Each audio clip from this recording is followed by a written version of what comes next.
This is Sky Sports 2, live.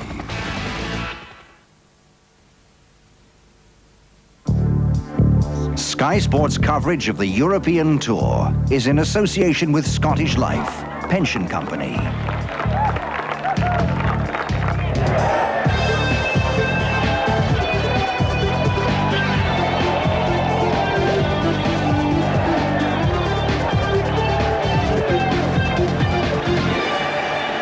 Sky Sports with Scottish Life, the pension company, bringing you winning performers.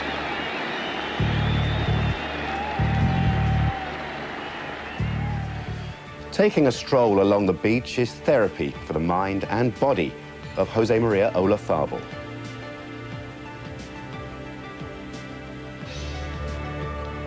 He expected a media frenzy on his return, but he thought we were all a bit mad to make him favourite after 2 rounds in Portugal. He was 7 under par, 5 off the pace at the halfway stage. His 3rd round was spectacular.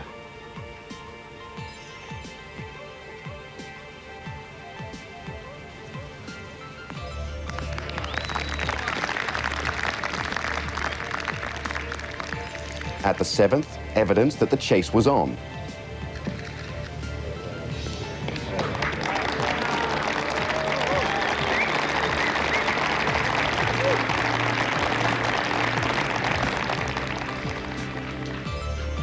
At the 10th, the birdie putt, the blade working well.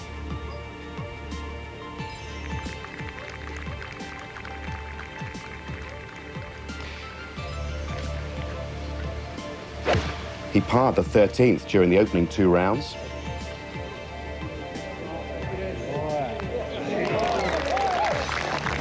A birdie this time. And he had this left for a birdie 3 at the 17th.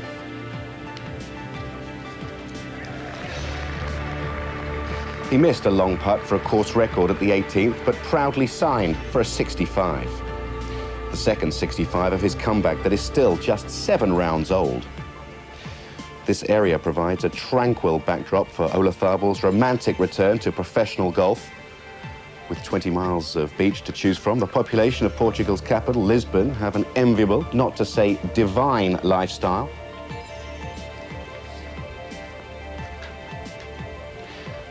"30 minutes south of the city's airport lies a protected area of pine forest and lakes in which you'll find the Aroeira Golf Club. A warm welcome is guaranteed for the tourist golfer, and the professionals have been impressed too. There's nothing unfair about the course. It rewards accurate driving, and the greens are rolling well. It's here on day 4 of the Portuguese Open that a little piece of golfing history may be made. Olazabal will not rest in his pursuit of Michael Jonsson. The Swede could have been excused for folding yesterday afternoon.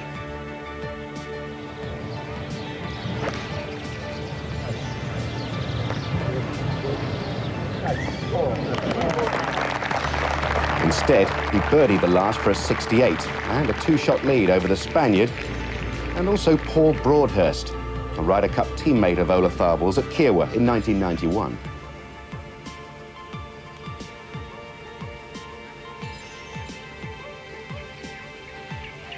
Talented and consistent, he's won 4 times on the European Tour. Wayne Riley has won twice, including here last year. His competitive nature was evident during the 3rd round.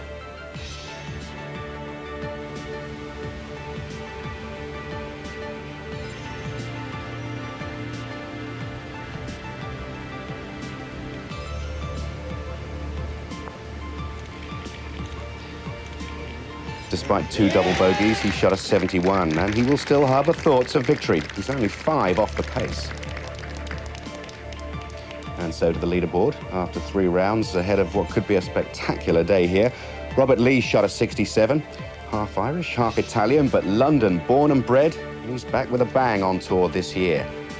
Playing alongside Robert today, Mark James and Scotland's Raymond Russell. Mark Davis made his first cut of 1997 here in Portugal. Van Phillips clawed his way to a 70 yesterday. They will be the penultimate match. 10 minutes in front of Broadhurst, Olazabal and Jonsson. A 3-ball from which the winner is likely to emerge. Good afternoon. It's been 2.5 years since Jose Maria Olazabal won a 72-hole stroke play event. It's been a long and, at times, painful wait for the Spaniard, the former Masters champion. His comeback at the Emirates Club in the Dubai Desert Classic a couple of weeks ago was truly impressive. Rounds of 69 and 65 had us in the media all yapping away, but he never looked like actually winning. And that's the difference between Dubai and here. I'm sure this afternoon that his instincts will come on through as the winning line gets closer. And what a prospect it is for Michael Jonsson today. Second is his best finish on the European Tour, and there he is in a three-ball with Broadhurst and Olazabal. Going to be tricky stuff. And for the next 3 hours or so, describing the action will be the man alongside me, the experienced Ken Brown. This is just the afternoon the European Tour is after. Can Ollie do it this time? It is different from Dubai, isn't it? Oh, absolutely. He's obviously had a few more rounds under his belt. His game is in superb shape. Yesterday, 65, equalled the course record. 7 birdies, no bogeys. He said he did pull a few tee shots now and again and got away with them. But he's in great shape, but he's bound to be a little bit nervous, obviously. Hasn't won since the World Series of Golf in '94, so it's a long wait. But I think he's ready. He says that his game is not sharp. In the press conference, without a hint of arrogance, he said he really can play an awful lot better, but he's scoring well. I suppose, Ken, it's a function of the way his mind is working at the moment. He really is happy to be out there. Well, there's nothing worse in golf. If you miss cuts and things like that, you think, I'm having a bad time. But if you can't play because of injury, particularly 18 months, an awful long while from a young fella, particularly coming off 1994 when he played so well. But he's back, and it's marvellous to see him out. And what a story it would be if he could win today. Broadhurst and Olazabal are 6 under for the back nine here. This tournament looks very likely, let's say, to come down to the back nine. Michael Jonsson is 12 under for that back nine. What do we know about his mind? What do we know about the pressures that he's going to face this afternoon? Well, again, he's going to be very, very nervous. A chance to take his first victory on the European Tour. He had some success on the Challenge Tour, but winning on the main tour is what it's all about. And the person he has to fear most will be himself. I always thought when I went into the final round, didn't worry too much about the others, but you're always thinking, well, I don't want to let myself down. Does he go out and try and win this tournament, Ken? Or does he try and prevent the 2 boys that he's playing with from winning it? Well, he can only just concentrate on his own game. He's had terrific success on the par 5s. He's 12 under par for them. That's been the key to his golf. He's a long hitter and he's made the most of those. And holes 9 and 10 he's been particularly strong on. So he's got to play his own game. I think he got a little bit aggressive towards the end of yesterday's round on 17 and 18. He couldn't win the tournament then. He was taking drivers off the tee. So he's just got to pick his moment to attack. But he's a confident fellow and he's got the game to do it. Is it a help that they're playing in a 3-ball today? I mean, if you were just focusing in on Jose Maria Olazabal and keeping an eye on him just 2 shots back, that would be a little bit nerve-wracking. But Broadhurst is out there, very mellow man. Is it going to help Jonsson? I think it will definitely help him. If he'd just been out there with Olazabal, Ollie doesn't talk much on the way around. He keeps himself to himself. And it would have been harder for him. But in a 3-ball, as you say, Broadhurst, a nice fella, fairly easy going, might take a little bit of pressure off him. Did you see Broadhurst this morning? I know Tim Barter spent a little bit of time with him on the practice green. Any signs of nerves from Broady? We know he can shoot the lights out. No, I think he was in great shape. He was hitting a few putts on the putting green, and that is the key. He does make a lot of birdies. He's already had 18 this week. He's dropped a few shots, but he's in good form. 1 or 2 errant tee shots. Hasn't always found the fairway. That's very, very important on this golf course. But other than that, he's in great shape. It's got to be one of these 3, hasn't it?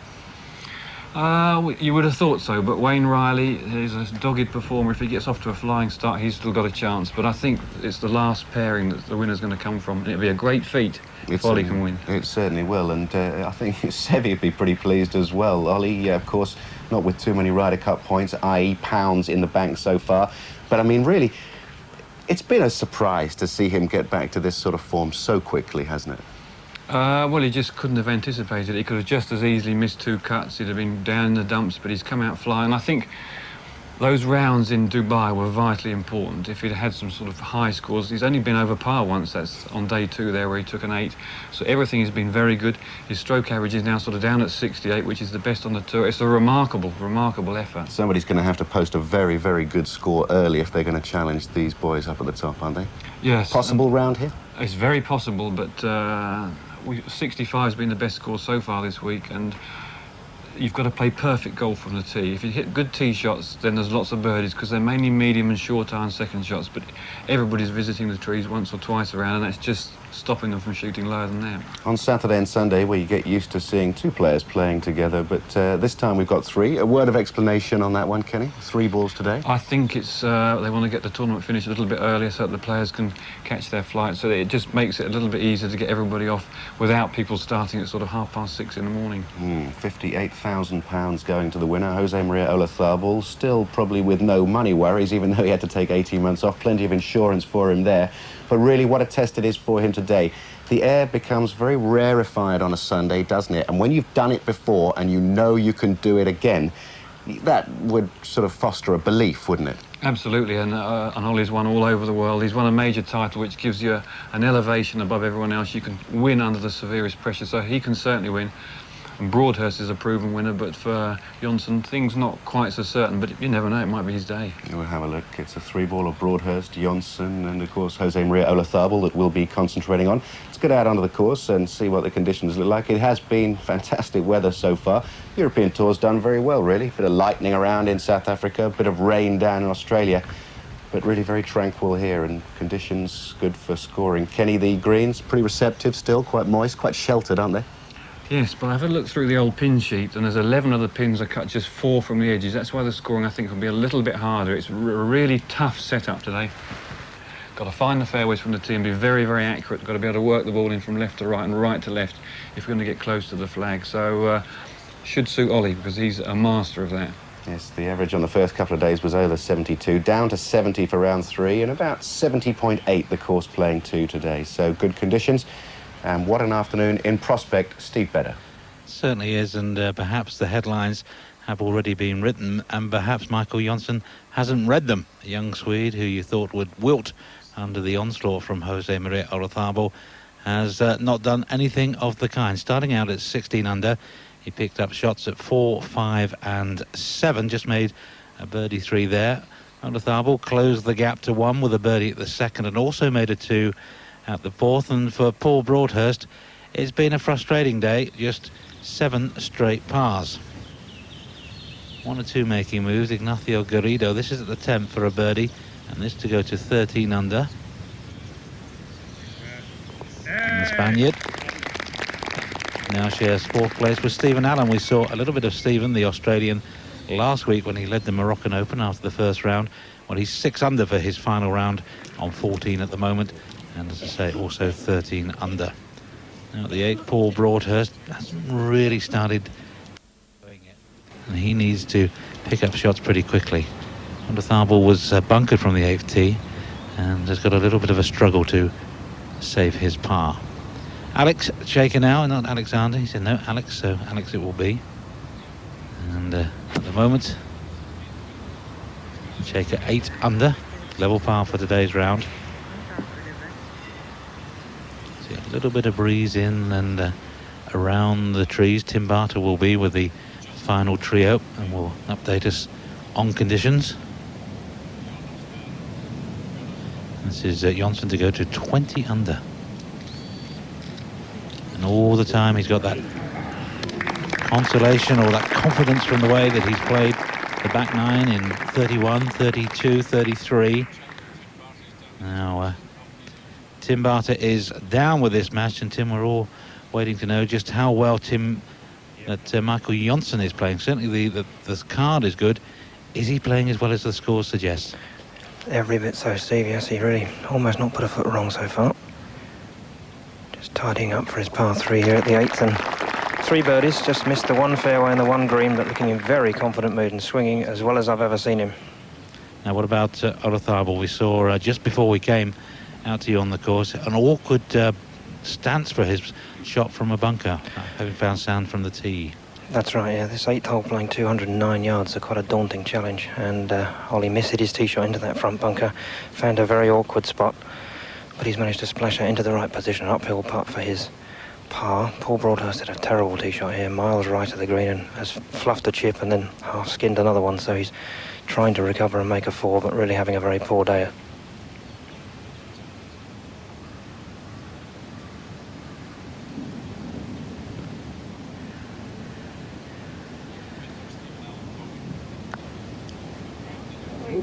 That's a bonus for Paul Broadhurst. It's found a 63 to win the French Open. He's going to need a rather special back nine on a Sunday here at Aroeira. 6 behind the leader at the moment. 1 over for the day. But it could have been worse.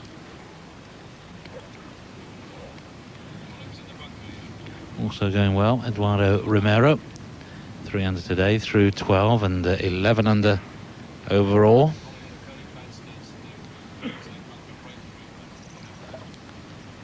Now this is for par for Olazabal. Now if he misses this, the lead for Johnson is 4 strokes, and that is going to take some pegging back.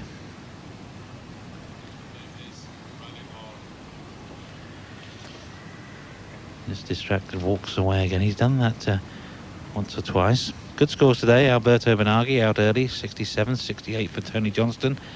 And Dario Canetta, 69 for Anko Cabrera. Paul McGinley. Stephen McAllister at 67 to finish 8 under. Good result for the man from Paisley who lost his tour card last year.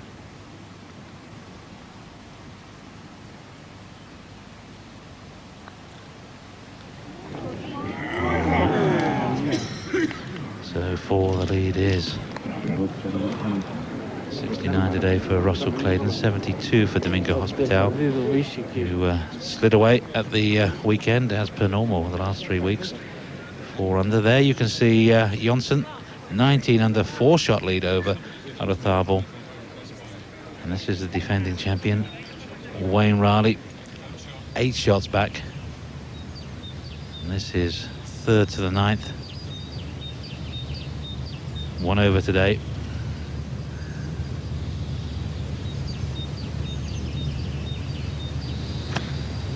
Par 5 of 508 yards. It's a chance to get on into. It cost Wayne Riley a double bogey yesterday, and that was the damage ready. 2 double bogeys, 1 at the 2nd, 1 at the 9th. Here we are, 508 yards. Now, if you've not been with us over the last 3 days, this Frank Penning course, designed and opened in 1971. No fairway bunkers at all. Now, it's a blind landing area for the players off the tee. Dog leg to the right, but about 250, 260 the run out on the left-hand side. You want to be down the bottom of that slope, and then a semi-blind shot up to the green.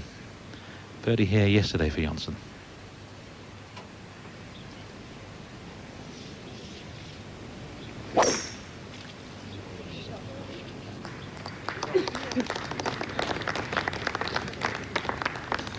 And that's okay. You see, flirted with the trees, but you can get lucky, and you may well be able to get on into it. It's a double dog leg. You now turn from right to left for this green.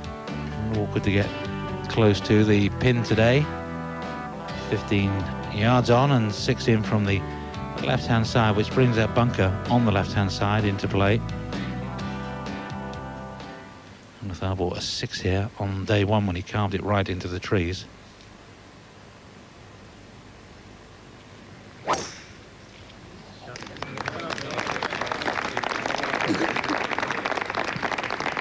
Beautiful swing and splits the fairway. It was a 68 today for Ronan Rafferty, right at the end of the tunnel for the former European #1. 2 birdies out of 3 for Paul Broadhurst, and how he needs a birdie or perhaps an eagle right now.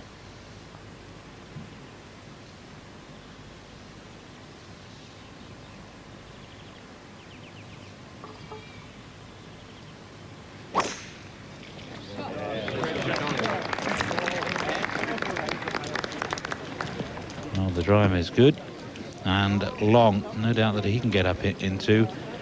Long way past Olazabal's ball, but there's the man of the moment, 24-year-old from Sweden, Michael Jonsson, 19 under, 4 ahead of Jose Maria Olazabal, and 6 clear of Broadhurst, Garrido, and Stephen Allen from Australia, who's just picked up a birdie at 13 to go 13 under. Looking down some of the scores, there's the defending champion Wayne Riley, 10 under, not going to hold on to the trophy. And Darren Clark, a bit of a mixed week for the Irishman, but 9 under. Maybe we'll finish with a burst. Mark James at one stage looked as if he could be in contention, slipping back Robert Lee also has dropped a shot to the turn today, and Mark Davis started with an 8, a triple bogey, and his chance was gone almost as soon as it had started. But is it a day of destiny for the Swede Michael Jonsson? He leads by 4. The ball on its way of the leader of the Portuguese Open, Michael Jonsson, in the trees, and maybe the lie wasn't that great, deciding that with a 4-shot lead he's going to lay up and put the pressure maybe on his playing partners. Ken Brown has made it back from the studio to the commentary box, and Ken, well, it's not quite going according to the script. Everybody thought this man would really run away with it, but a tremendous performance from Jonsson. Amazing effort, but something might change here. Ola Tharbal, green well in range after this tee shot.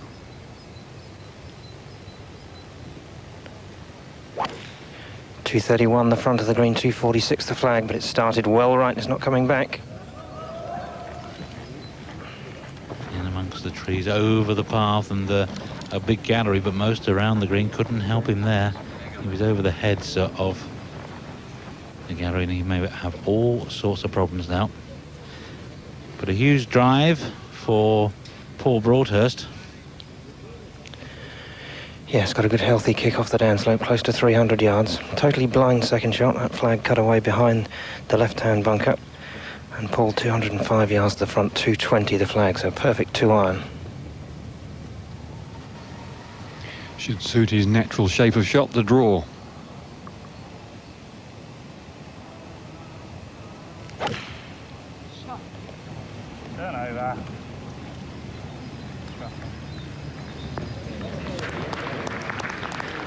What Broadhurst needs, and if he could rattle that putt in for an eagle as well, this tournament might not be over just yet. He's played the back 9 in 34 each of the first 3 days, and they're really looking for a 31, maybe even a 30 when it really counts. Nice to see Robert Lee back on the main tour. This is 3rd to the 10th. The golfer didn't know he was a snooker player. So that was Mark James's ball he hit, and that will be replaced. Now Michael Jonsson, you can see how he's the arm just trying to keep loose, trying to keep relaxed.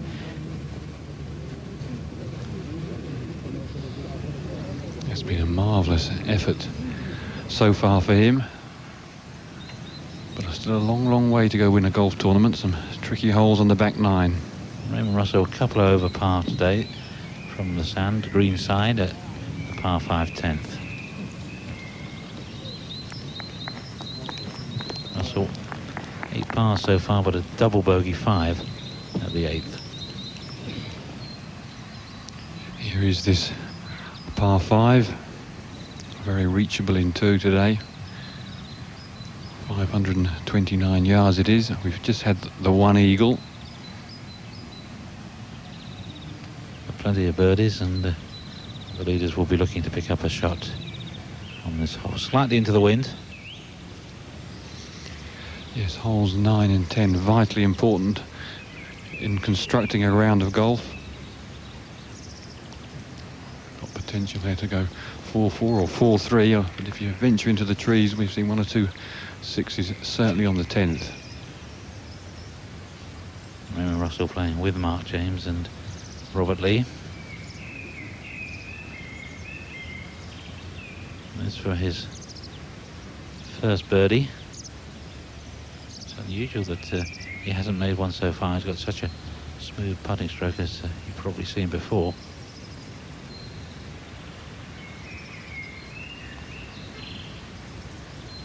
A beautiful roll, and there it is, first one of the day. Wasn't that a lovely close-up? The whole camera zooming right into the hole. You can even almost read the name on the golf ball. So settles the ship a little bit for Raymond Russell. They're very consistently all week driving the ball beautifully yesterday. Things just not happening for him today. And here's the leader, Michael Jonsson. His 3rd shot into the 9th. Oh, absolute beauty. What he shows, no fear. lead in the Dutch Open. Made a birdie at 14, a long walk to the 15th tee, and I think he realised what had happened and promptly dropped a shot. Now, problems for Olazabal. How bad are they, Tim? Well, he's been rather fortunate, really, Steve. He's found a nice gap through the trees. The one difficulty you must think about is the trajectory of the ball. Branches of the tree up just on the edge of the green, certainly high enough to interfere with the flight he'd normally hit the shot, and a little bush just in front right, which means he can't hit it in too low either, so he must get the trajectory right, but otherwise not too many problems. A good 20 yards of the green to work with. Ball lying not too bad, a little bit sandy. He's got the sand wedge out, so he's obviously going to go something of an aerial route.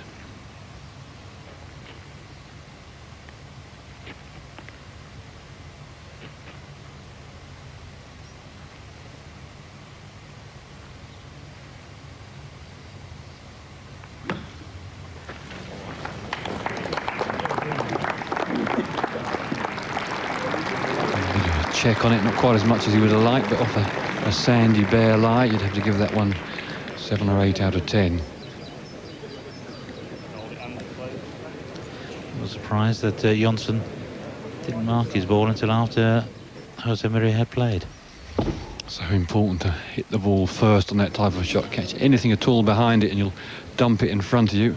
Particularly when you're hitting over something, it's very easy to pick your head up a little bit quick. Stephen Allen's ball on its way. His second to 15.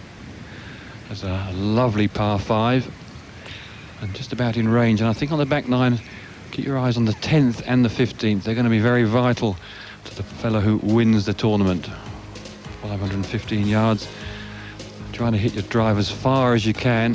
250 yards to the top of the hill. If you can get it to roll into the valley, it brings the green in range. But to really have a go at the flag, you've got to drive tight to this right hand side, because you can see the whole dog legs back the other way. The second requiring a big high draw, and of course as soon as you bring that into the equation, there's always a chance you could just pull a little bit too much and the water looms down the left hand side. Mark James came very close to it on day 2. See a lot of players finding the right hand bunker, and you can see there are 10 eagles already this week on it, so you can make a nice little 3, but you can also make a 6 very easily. You can, and one of those eagles was for Olazabal. Stephen Allen in a little bit of trouble after his second shot, although the lie seems to be okay. Bounce back off the tree. It's just a question of what sort of view he will have to the 15th green. Back with that in a moment. Allen still 13 under, having parred 14. Now Paul Broadhurst with his eagle putt. And the 9th go on. Well, he's going to go to 14 under. Out in 36, level par, 1 birdie, 1 bogey. What sort of break have you got on this one, Tim? This one a downhill again, going to break quite a little bit from left to right. Putting out of the shadows. And really putted very, very well until that last hole. Hasn't really missed anything. Hold a couple of good 20-footers earlier on for birdies.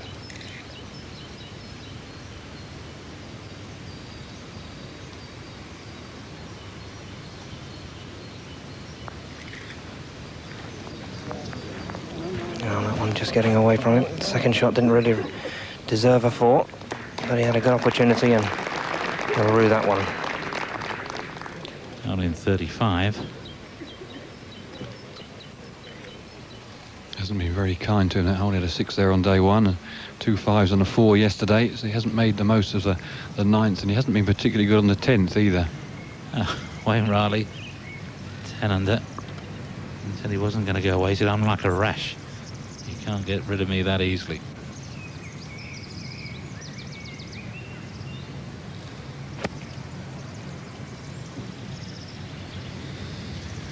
Wasn't exactly what he said, but it was close enough for family viewing. Now nicely on.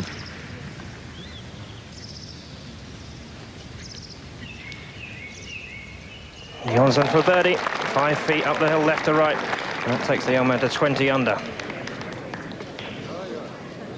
5-shot lead into that back 9 that he's played so well so far this week. 32, his best effort on the front 9.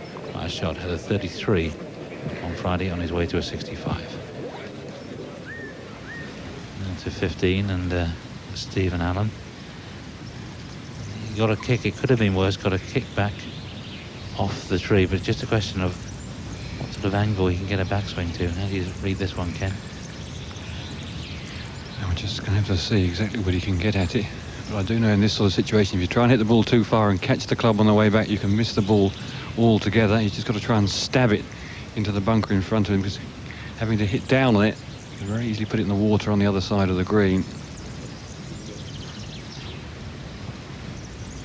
Led last week on day one, round in 67 in Morocco, and finished 42nd, turned pro September last year, so a very promising young fellow. Went straight through the Q school. So looking to get as high as he can before that first re-rank on May the 5th, and that was all he could do, hit it into the bunker.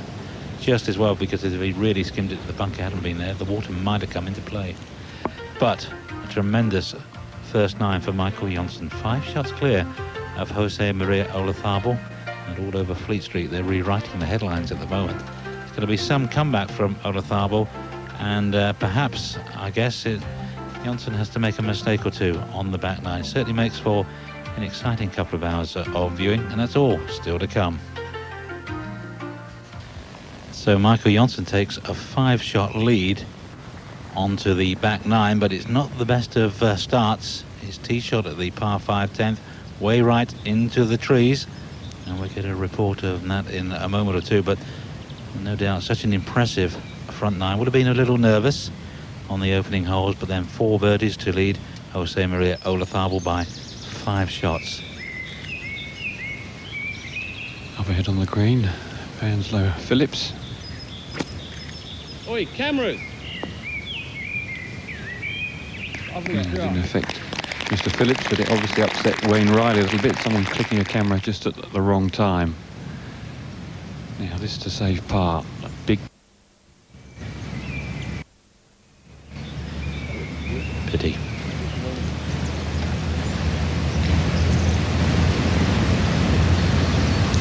When you're putting a good round together, you just lose your momentum. You're thinking of birdies and nothing else, and suddenly a bogey appears. Dropped a shot at the second hole. That only his second bogey of the day, though. And he's still 5 under. Still a good effort, but really 15, you're thinking of picking up a shot rather than dropping one. Riley with a chance to pick one up on the 10th.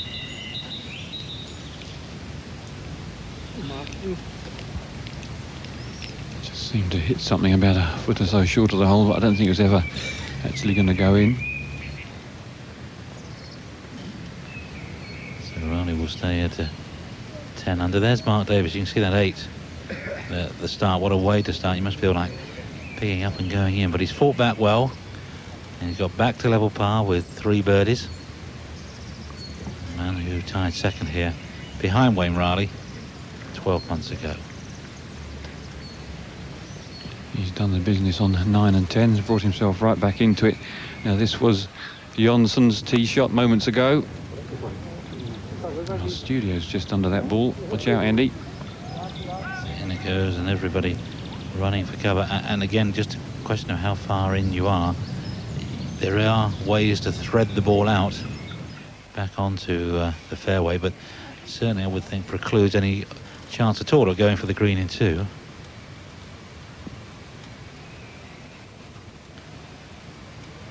Now Tim is down there. What's the news, Tim? Well, the news is not good. The crowd have found at least 1 ball, but not so far Michael Johnson. So his caddies wandering around trying to find the ball desperately. The crowd think they've got it, and they're all gathering around one that's in the woods deep on the right, but the caddies tried to tell them that's not the case. So going to be very nervy moments. Maybe it got stuck up the tree. When it hits those trees, it can ping anywhere. It may be way to the right.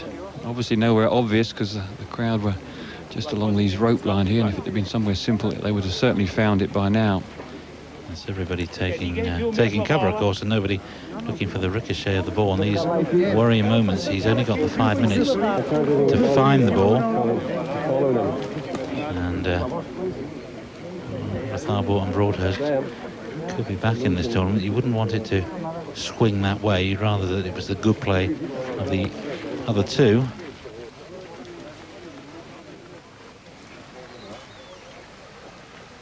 And there's how it looks at the moment, a 5-shot lead. But no one seems to have any idea where the ball has gone. No one seems to be looking for it really either. Not a search party of a couple of hundred down there. These stomach churning moments for Michael Janssen. Now they might have found another one. He will have marked his ball. All the players put some kind of identifying mark. And I think he's found it, but it still may not be good news. Problems continue for Michael Janssen. We'll be back with the troubles of the Swede after the break.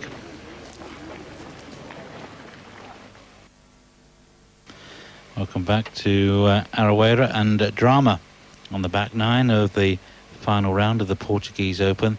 Still they searched for Michael Janssen, the leader by 5 shots. Still they searched for his ball in the woods on the right of the 10th fairway. Well, I was stood about 60 yards away from where the ball struck the tree, and it looked very much to me as though it stayed up there. There was no reaction from the crowd stood underneath the tree, so it may have deflected well away to the right, but I think it stuck up the tree. And Ollie's ball, where's Olathable's tee shot finished? Hit a nice long tee shot just down the left-hand side of the fairway, drifted into the semi-rough, but lying well. And Paul Broadhurst hit one equally long, nearly 300 yards right in the middle of the fairway, so the green just about in range for those guys. So just clarify the position, Tim. 5 minutes very nearly up, and he's going to be playing 3 off the tee. That seems a likely scenario. Yes, it does. He's already extracted the driver from the bag and looks as though he's now heading off to find the caddy. There's a bit of fuss going on up ahead. It may be that they found another ball.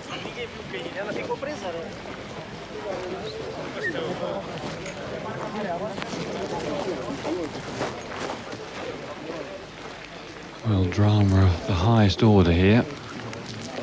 As if he does lose his ball, he opens the floodgates to Broadhurst and Olathable. Maybe this is it.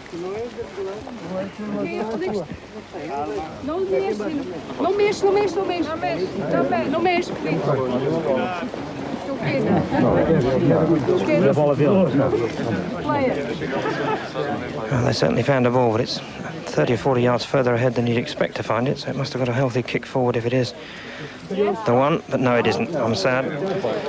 Michael Janssen is taking another ball from the caddy and heading back to the tee to hit 3 off the tee. Certainly by my watch, that's the 5 minutes up. Now this is the longest walk in golf. Well, he's still got a 3-shot lead now as he plays 3 off the tee at the 10th. But it's a question of mentally, how will he adapt?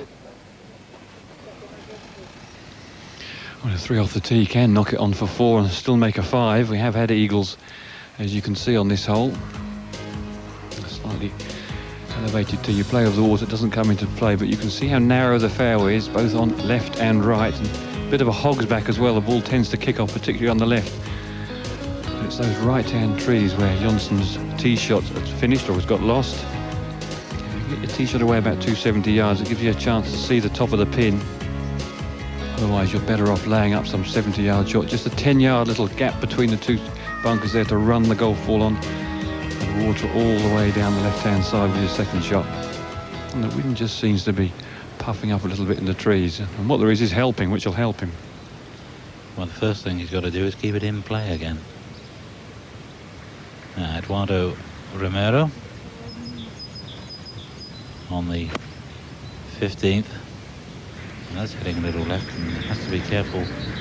Maybe towards the water. Oh, not even close to dry land. That was the marvellous thing about these par 5s. You can make 3s and you can make 6s. And here's this horrible walk round the edge of the pond. Well, he did hit 1 or 2 loose tee shots yesterday. He blocked a couple and he cut that one up the 18th, and he's just let one go there. But I have to say, it's very, very unfortunate to lose a golf ball. Oh, with so many looking for it, and it's not that fit down there. I mean, it may be Tim's right, and it's up the tree. That's the one place they can't find it. There were some tournaments where they'd have taken the tee markers away by now for the last trio.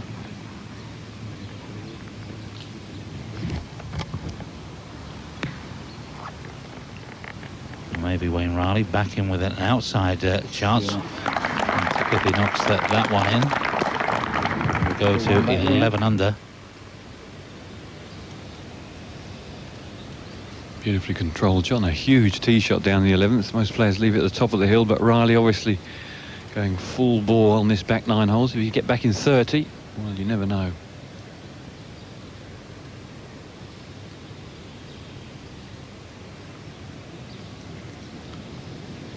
And Phillips also a long way down the 11th fairway.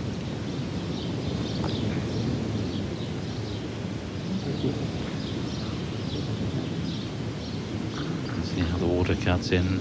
Not really a factor for these players, particularly Riley and Phillips, who could see the water. A lot of players will leave it at the top of the hill.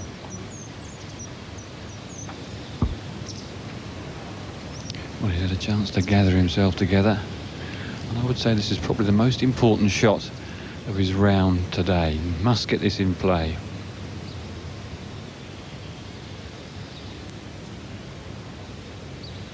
It's tight tree lined on both days, and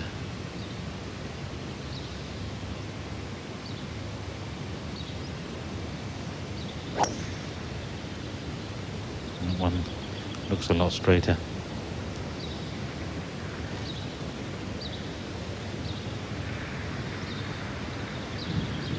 It's okay.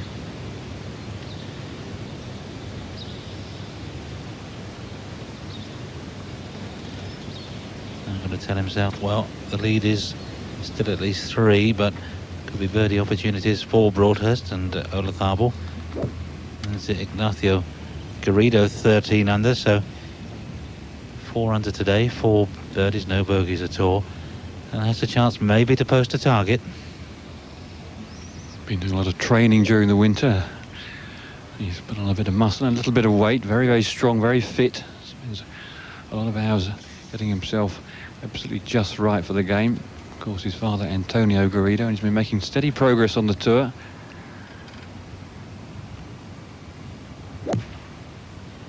It's just after the end of last season, went down to Morocco and won the King Hassan II trophy. Not a winner yet on the European Tour. A couple of times he's been second. One half a club at least short. Back in the shadows. Tee shot of Borrego. 14 today, playing 130 yards. Borrego wearing the shirt that Jose Maria Olazabal was wearing yesterday. Same design anyway. And the very dapper Vanslo Phillips.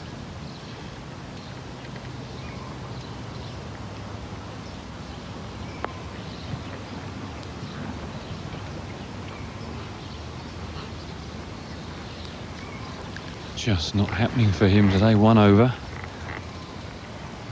But an extremely good effort for him this week. Just his 5th outing on the main European tour. Yes, he has to be pleased with the steady progress that he's made in these early times. So Michael Johnson just walking back down the 10th fairway towards caddy David. And they'll be very disappointed that ball's not found. The locals seem to think now they've seen the ball up the tree, so if that was the case, he could have taken an unplayable lie underneath it with a penalty shot of 1, but it wasn't found within the 5 minutes, and it may not be his ball. Jeff Hawkes lost 2 balls at the 9th hole, stuck up the same tree just a couple of days ago, so it certainly can happen. How far has he got left, Tim? Is the green in range?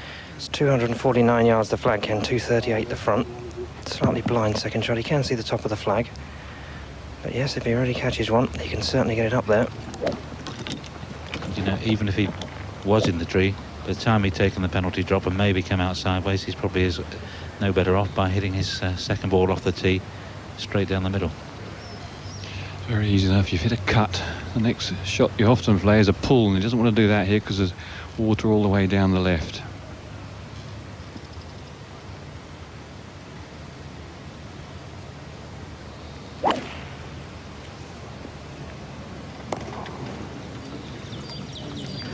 Little right. I think finds the cap box. It wasn't a bad strike, a reassuring strike, perhaps. But he's opened the door for Paul Broadhurst and Jose Maria. 231 the front of the green, 242 the flag, so well in range for Paul. 3 wood off the little upslope.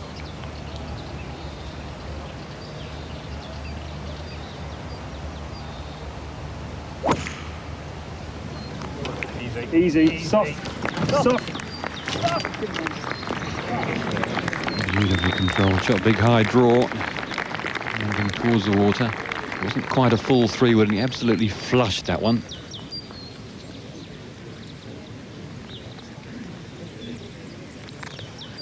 Alatharbal's tee shot just drifting into the semi-rough on the left-hand side, but lying well. Has a decent view of the flag, can see the top 2/3 of it. 241 yards to go, 230 to the front, so he's out with the 1 iron. And remember that second shot at 15 a couple of days ago, he hit this club to 3 feet from about this distance.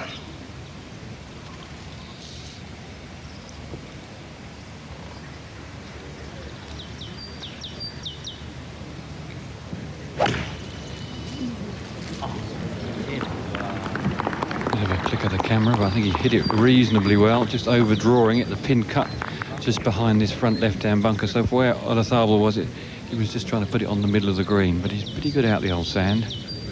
He is, and if he's got a decent stance, that will help. Wayne Riley for a birdie at 11. His second just checked short of the hole. Riley back for the level par today. And that just suggests he may have had 1 or 2 lip out and run around the hole. He's never dull. And he might just be back in this tournament. You never know. Michael Jonsson, 3 off the tee at the 10th.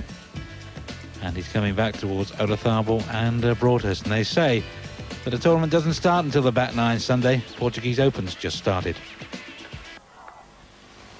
How quickly fortunes can change in this game of golf, this great game of golf. And for Michael Jonsson, perhaps not feeling like that just at the moment. Stood on the 10th tee with a 5-shot lead over Jose Maria Olatharbal. And there you can see his ball. He's played 5 already. And this is a really awkward one. It's hard enough when you're fully fit, but with sore feet it's even more difficult. But a huge opportunity here for Olatharbal. He really must get this down in 2. Any idea how it's lying, Tim?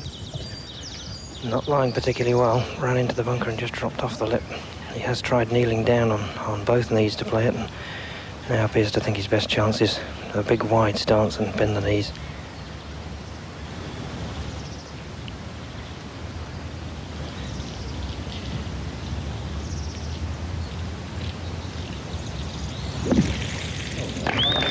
Beautifully played in the circumstances. Kept his head so still. Would have been quite simple to topple over into the sand. For Jonsson, walking across, he found the sand on the other side with his 4th shot. He's not on the putting surface, having played 5. Because all the time, Paul Broadhurst is just through the green in 2. So important here to keep your leg flex the same. Just watch how he hardly moves them at all. Very well played.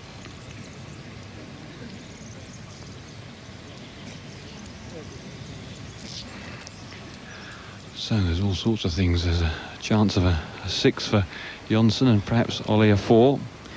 You never know, maybe a chance for 1 or 2 others. This is Garrido, long range for a birdie at 13, and he's had a good roll at it. Oh, and I wonder how far past that might have gone. Doesn't matter, it's on the card of 3, 14 under, sharing 3rd place. No wonder he's smiling.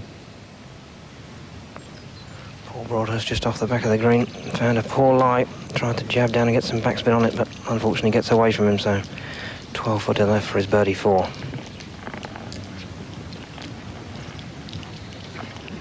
And I suppose if neither Jose Maria or Paul Broadhurst makes birdie here, they might just let Michael Jonsson off the hook.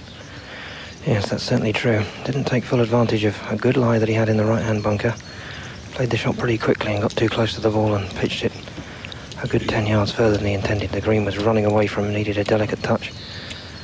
Now facing a very tricky uphill putt, just to make 6. Is there any break on it, or is it reasonably straight? It's going to break just a little bit from left to right as it dies, Kent.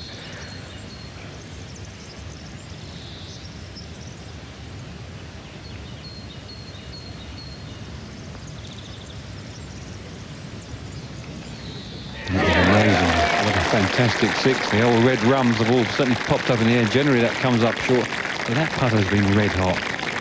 It saved him more than once, and no wonder. A kiss for that ball. First one may still be up a tree, but he's made a birdie with the second, a 6 overall. And you see how that ball bobbled. He must have given that plenty. Must have almost anticipated that it might bounce. It was a marvellous effort. Now the pressure right back on Aroeira. If he doesn't pop it in, it'll just be a one-shot swing. Garrido on the 14th tee. 5 under today.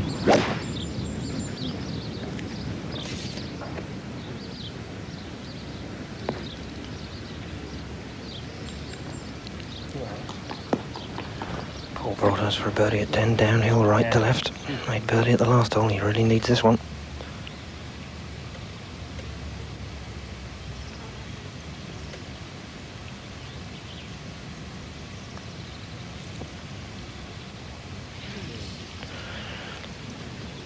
Hasn't had the best day with the blade. Paul hit the ball reasonably well. Had a lot of that sort of length putt, 10 or 12 feet, and just hasn't managed to convert them. A real chance, maybe for Broadhurst. It was a brave second shot right at the pin. He knew what he needed. And so disappointing to walk off with just a 5.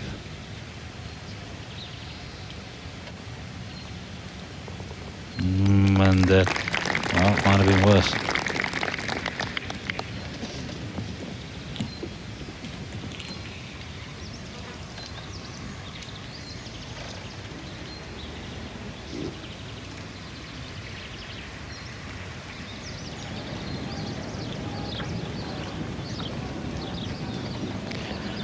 So this is a big putt in the context of this tournament.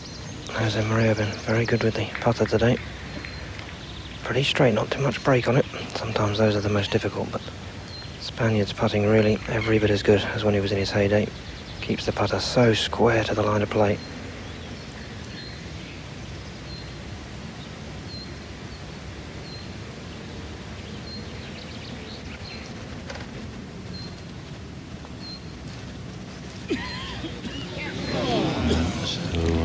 In the end, not such a bad hole for Michael Johnson. He only surrenders 1 of his 5 shots. And there could so easily have been a 3-shot swing on the 10th. But he'll be asking himself a few questions when he stands on the next few tees. Old Johnson, an errant one, you start to think about it, but that was a nice break for him, making a 6 there. Here's a look at this 18th hole. 397 yards, played off a new tee. As you can see, the fairway just narrows up at driving distance. What little breeze there is in the player's face, so I'm hitting 3 woods from the tee to go play across the valley to this very generous green. The pin today cut right back in the centre of it, 26 paces on, dead centre, right in front of that grandstand, and most players come up short of the flag. This is where we find Darren Clark, who's just coming off birdies at 16 and 17, and is 5 under for the day. 1 to the left, like he was going with the driver, going for broken in. It goes now. Well, that run may just be coming to an end.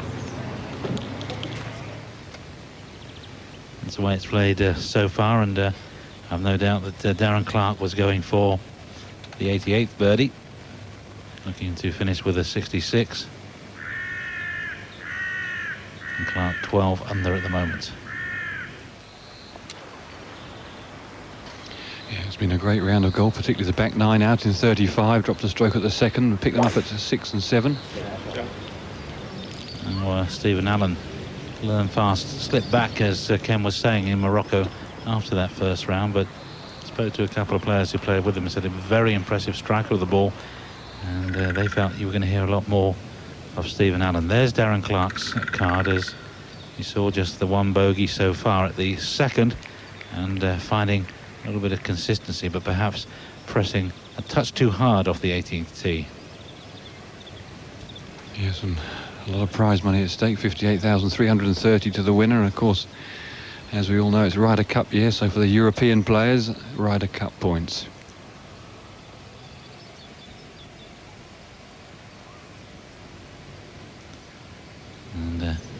Matthew Garrido. Maybe looking for a chance of third place.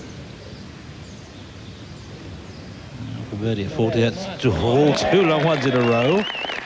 And suddenly it's on a string, and he's 15 under. He may be looking for second place. 6 under today, and every chance of going 7 under at 15. Birdie's all the way in. We'll take him to 19 under. It's not impossible. Players start seeing that ball go in the hole. He's striking the ball well. And a terrific effort from him. There's the Ryder Cup standings at the moment. Miguel Angel Martin perhaps could, if he were or won this week, which he's not going to now. He's currently 9 under, but he's very close to confirming his place. Thomas Bjorn, maybe still getting over that shoulder injury. And Darren Clark in 5th place, and Clark finishing strongly. John van der Velde also out there as well. But it's Michael Janssen still into control, but he had a scare or two at the 10th.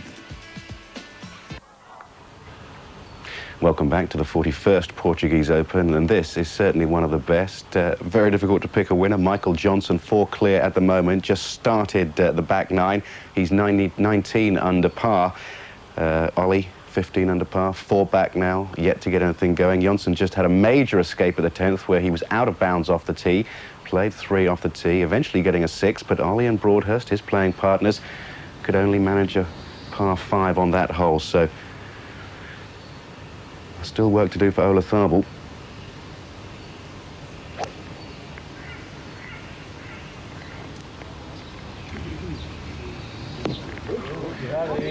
This is on the 11th, and the big gallery's getting sprayed once again.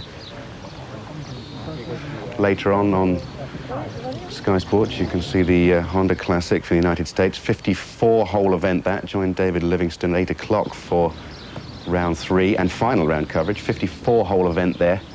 Had some rain at the TPC at Heron Bay.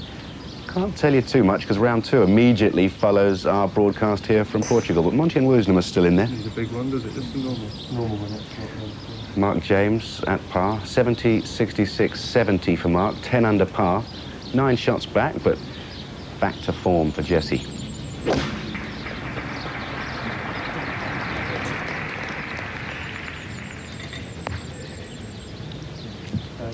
Nicely onto this reconstructed 14th green. Frenchman Jean van der Velde for an eagle at 15. Hasn't gone too well for the Frenchman who had a 66 yesterday. He's on over today, and that will be the simplest of tap-ins for a birdie 4. Will take him back to level par and 8 under overall. From the perfect spot at the top of the hill. Johnson's 2nd to 11. So one thing we know about Ola Tharbel's ball, we heard it land, it's not up a tree. He may be in trouble way through the green. Of course, Ola Tharbel now really's got to try and press. He's got to try and force a few birdies, and Johnson has just got to find the middle of the greens. Must have been reassured that his tee shot at 11 split the fairway. That's 2 in a row with the second ball at 10. Raymond Russell then at 10. That was a putt for par, so he's still seeking that elusive first birdie. 1 over today, or 2 over today, a double at 8. The rest have all been pars. Pretty good with a short iron, Steve, though.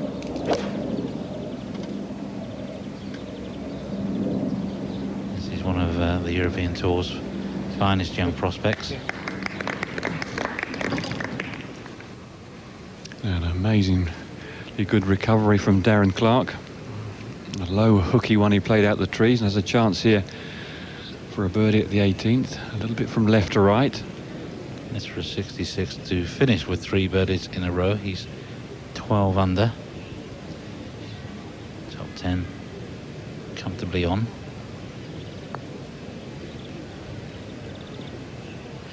Oh, well, that would have been some 3. 67 then for Darren Clark. He finishes at 12 under. 276 will make him a leader in the clubhouse. Yeah.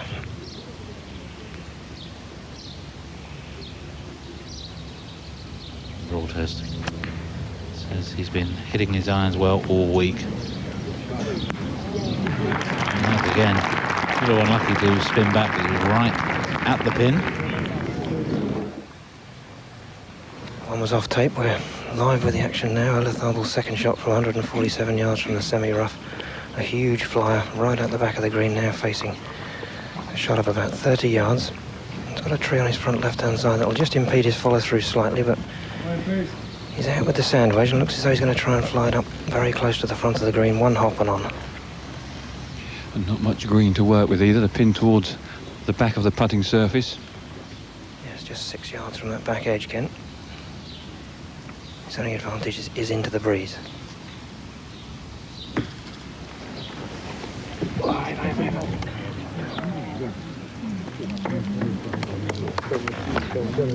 Scotland's Adam Hunter finishing with a 69. This is Stephen Allen finishing with a 67. So the Australian 12 under alongside playing partner Darren Clark. First look at Richard Boxall. Beautifully holed, going along very, very steadily. And for birdie at 17 and 2 in a row for Boxall. He's 4 under for the day, 12 under overall. Looking for his first top 10 finish in just over a year. Well, 16 today, the pin cut back right, just over the bunker. 151 yards, 141 over the bunker and 10 the flaggers on the other side.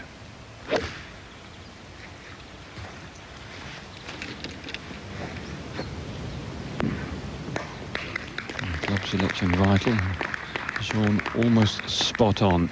That little bit of green there, only 13 yards deep, so you're going to have absolutely pinpoint accurate with your iron shot.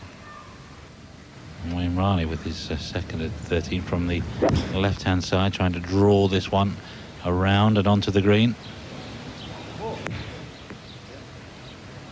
And safely on that bunker in play, really, if he was going to get close to the pin. Riley 11 under, he made par at 12. Second shot for Garrido at 15. And he's on a hot run. Wouldn't surprise me if he plays a very aggressive shot. A little unfortunate, just a touch more draw, and that would have been on the putting surface, but not a bad spot as long as the ball hasn't plugged.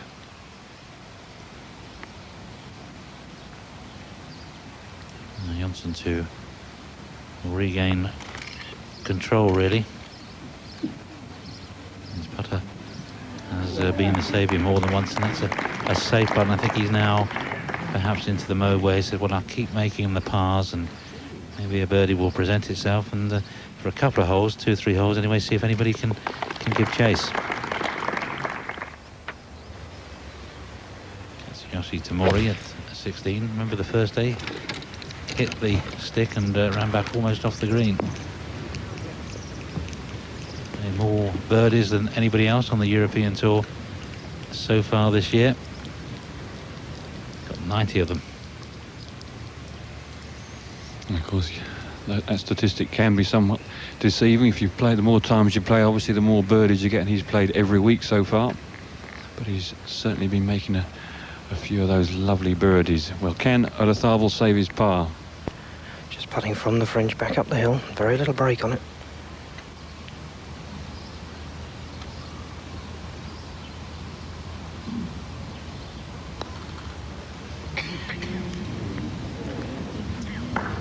We said that the scores around the turn would be so important, and Arathabel would have been expected to go 4-4-4. He's gone 5-5-5, and he's 5 behind.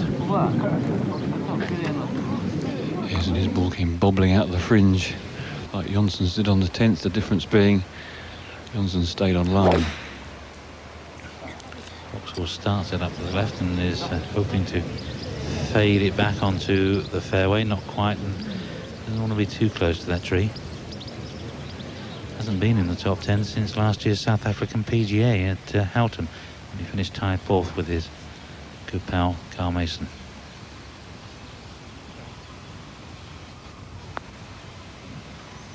See, it looks like an old cup there, and it's seemed to help Broadhurst ball back on line. Little green patch there, some 4 feet short of the hole. So a par for Broadhurst, and he remains at even par for the round and 14 under for the tournament.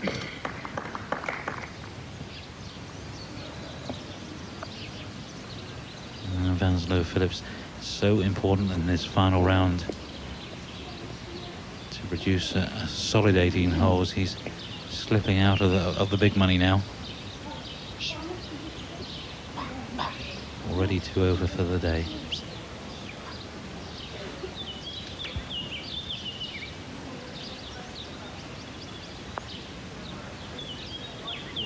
That was a good save. Getting a little hot under the collar. Another perfect day for playing golf it is out here. Temperatures in the mid-80s, not hardly a breath of wind, and it's been like that all week, which is a delight for the players. They learn as they play the course time and time again, club selection, so as the week goes on it gets a little bit easier to pick the right weapon. And it's been excellent for the organisers as well to have 4 glorious days. Now Garrido playing 3 at 15. I like that one. I like that a lot. So should go to 16 under now. And he may be the one that will set the target, and he's certainly going to be in second place. Thorthar dropping a shot at the 11th. Tamori for birdie. He doesn't leave too many short. He's got a pretty short putter with a great big lump of lead in the back of it. Absolutely in the jaws, that one, but another consistent performance for him. Already had 3 top 10s this year and half a chance of another one this week. Yes, and he was planning to play the first 10 and then maybe come back. He'd probably be back for the Open. And I would think there's every chance of getting an invitation perhaps for Loch Lomond the week before, and he's almost in these early tournaments done enough to guarantee he's got his car for next year without having to go back to the tour school. And Diego Borrego has his car for next year already. That will be the 2nd year of his exemption for winning the Tour of España Masters at Soler, beating Tony Johnston in the playoff last year. It's been a pretty good comeback from Diego as well. He, like Mark Davis, started with an 8 at the first, a triple bogey. Out in 37, thanks mostly to an eagle. Then birdie 10. And he's 1 over overall, having just dropped that shot at 16.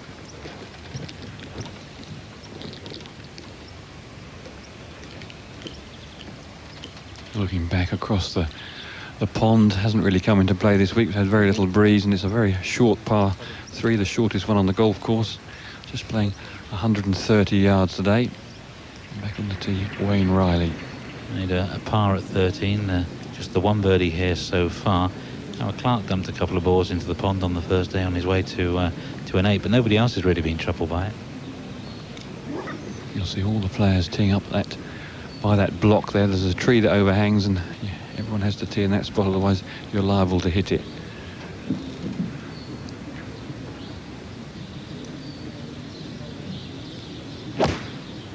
How can you concentrate with these tosses? The right club.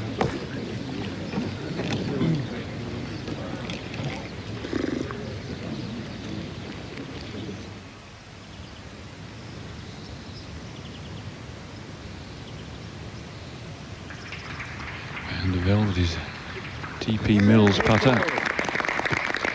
Soft build, a very, very thin shaft on them, a little bit flexible. They come off the putter face quite beautifully. This is Silvio Grappasoni, whose best ever finish on the European Tour, a share of 7th place, so he had the opportunity to better that today, but hasn't really taken the opportunity. Stood on the 15th tee, was 9 under, 1 over for the day. Just waiting confirmation, but we think that was probably a bogey for the Italian. And now the man of the moment, the man who could set the target, Ignacio Garrido. This for a birdie, it's for his 3rd birdie in a row. And to go to 7 under for his round, so course record in danger as well. Who was destined to be a professional golfer, used to caddy for Father Antonio when he was a teenager.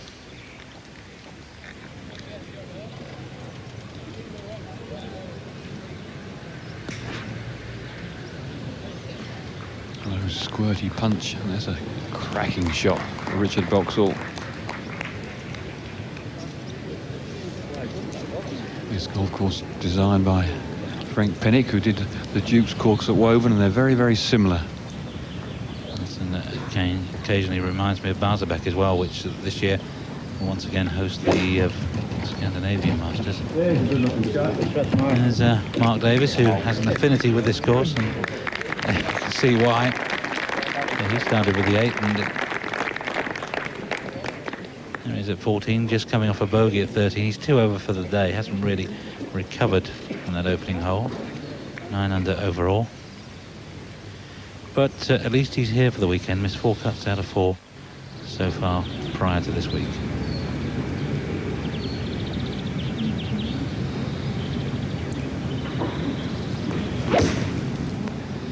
Get down, down. Caught between 2 clubs and taking the longer one and just trying to hit a 3/4 shot and dragged it a fraction. Banslow Phillips there at the 14th. Or a little bit of Antonio Sobrino, the Portuguese player, earlier in the week. He's finished with a 75, finished 4 under, and now resumes his campaign on the Challenge Tour. We've learned a lot from this week. Took a big gallery out with him earlier in the day. He played with in front of Alexander Chaker, who's just finished with a 71. Miguel Martin, a level par 72. Same score for Paul Affleck. A lot of debate here. So little green to work with at the back of this 16th. Club selection absolutely vital. 151 yards. It's either a very big 8 iron or a little cutty 7. It plays a bit up the hill. It's 140 yards to carry that bunker. And Garrido looks to be out with the 8, so he doesn't need to leave too much of this behind.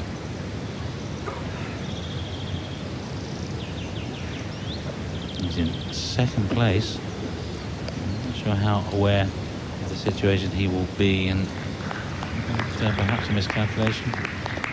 He hit it very hard, and it still wasn't enough club. It was the elevation, I think, probably caught him out. And we hear from the course that Michael Johnson big with his 2nd shot at 12. Broadhurst and Olatharbel on the putting surface, so who knows, Garrido, had he been a little bit stronger, might have been very, very close indeed to Michael Johnson in a few minutes' time. Winning a golf tournament is never easy, and I'm sure Michael Johnson knew, despite the way he played the back 9 the previous 3 times this week, it wasn't going to be a cakewalk for him. And Jose Caceres finished at 10 under. Mark James still trying to climb up the leaderboard. Ronan Rafferty with a 68, finishing well, and Adam Hunter with that 69. That's Yossi Tamori again, a solid week, and Robert Lee 1 over so far today. Stephen McAllister from Scotland, not a regular on the tour, but he's had a good week in Portugal. John Robson finishing with a 70 today. And as we say, Miguel Martin a 72.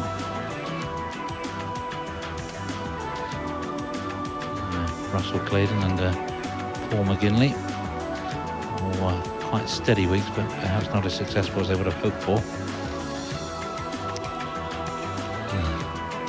The cut was 143 and 71 players made the cut, and you can see the standard of play.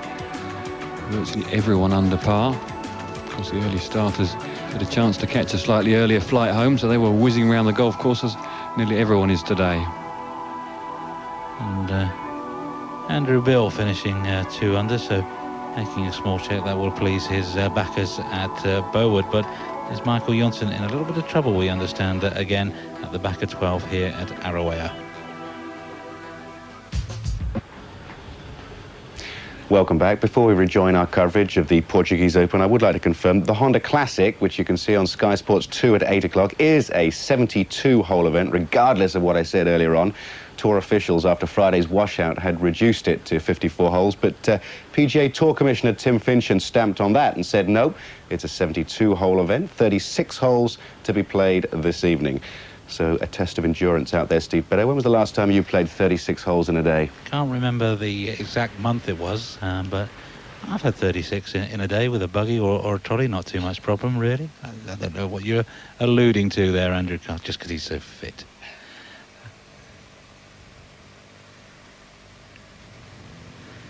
There's Kazuyoshi Tamori at 17, trying to add to that birdie tally.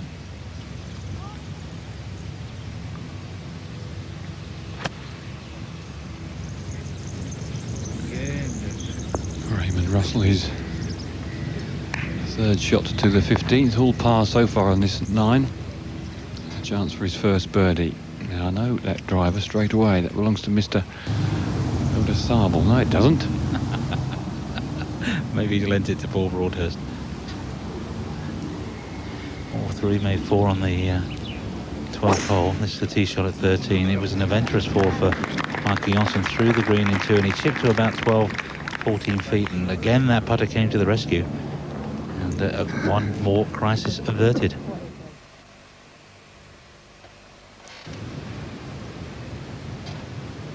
Some 35 feet, got the ball rolling nicely. Should make his par. Michael Johnson's tee shot at 13. Good swinger of the club, tends to get the club a little bit laid off at the top, so likes to fade most of his shots. That putter certainly serving him well. 7 single putts today already.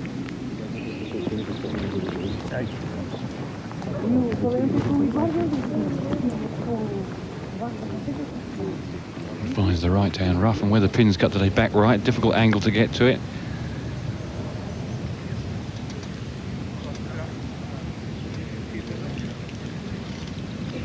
Unfortunate there, James. Difficult one coming off the down slope.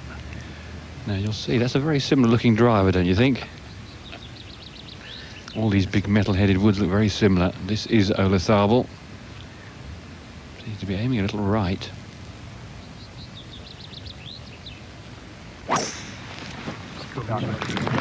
Yeah, really, apart from the head, the colour of the shaft and the little bubble at the top of the shaft, it was almost identical, wasn't it? Not quite an identical shot though. Odersable in the perfect spot. He hit a marvellous iron shot in here yesterday, about 2 or 3 feet below the hole, so a chance again. And if he can do that, he's certainly got to make a few birdies, because Johnson, the way he's putting, doesn't seem to be likely to drop many shots. Now that's 14 off tape, Mark Davis for a 2. And 10 under. Just 1 over today, and that's a great strength of character after starting with an 8.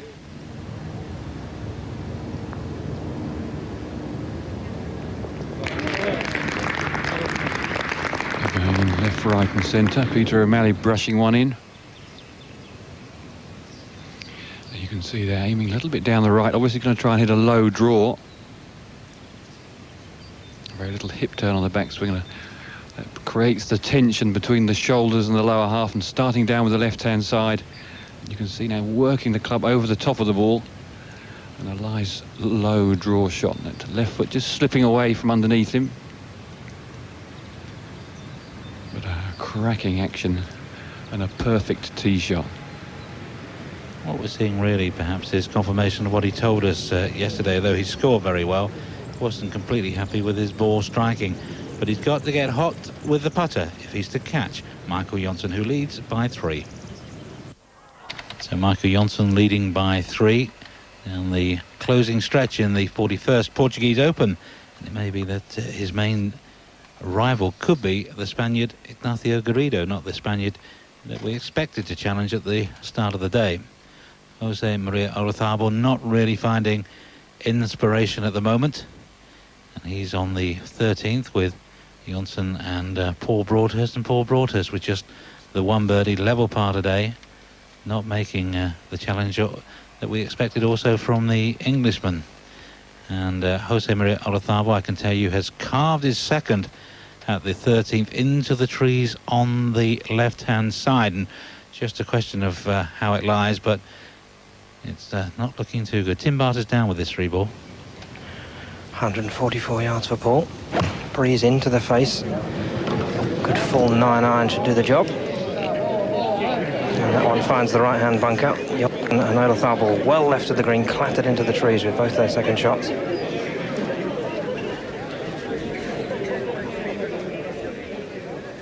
And what about the shot of Michael Johnson? Where is that finished? 20 yards left of the green in the trees, Steve. Both just tried to fade 6-irons into this right-hand back pin position and squared the face and really started the ball 30 yards left of where they intended. I think both balls have been found, just making my way up there now. Now things are getting very interesting. Olazabal trying to put some pressure onto these men, really, but not happening. And Ignacio Garrido might be the dark horse. It's still got to 17 and 18, both very birdieable holes.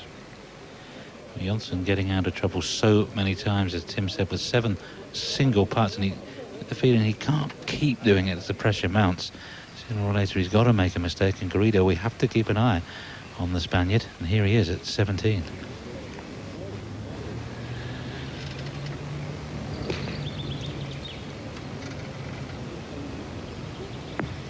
It's pretty good under the hole.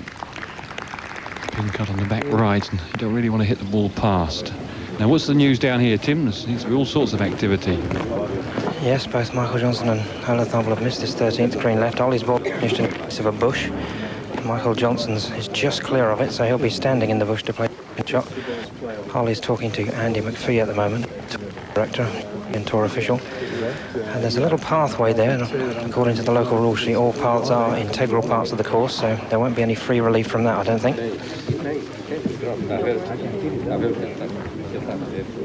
He'll be trying any way he can to get some sort of drop. And he knows if he has to take a penalty drop, that's it. It's over in terms of chances of winning, surely.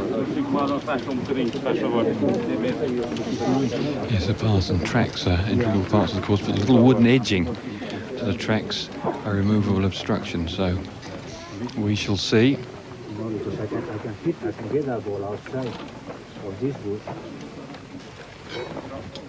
Do I have to prove that to you?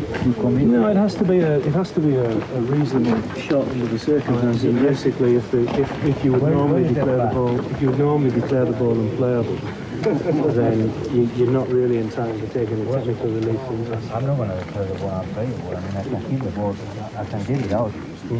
And that's where the flag is. Look where the flag is. Can I ask the photographer to move? Yeah, so you move that. What's he trying for here, Ken? He obviously fancies he's got some reason for relief, which I don't quite know what it is, but what Andy McPhee's saying, he's got to have some sort of real genuine way of hitting the golf ball. I'm not sure he has. Give me Because these professionals will know the rules, and if there's any way they can use them to their advantage, and we'll try. Yes, Ken's assessment of the situation quite right. Olazabal trying to prove to Andy McPhee that he has got a realistic shot on. And if he has, he may get relief from the wooden edging to that track. Then it would be a question of nearest point of relief and 1 club length from there, so that would certainly improve his situation. Andy McPhee, very experienced referee, so... Yeah, my mind goes back to the Volvo Masters and Seve coming up the 18th there with John Paramore. And that lasted about 15 minutes.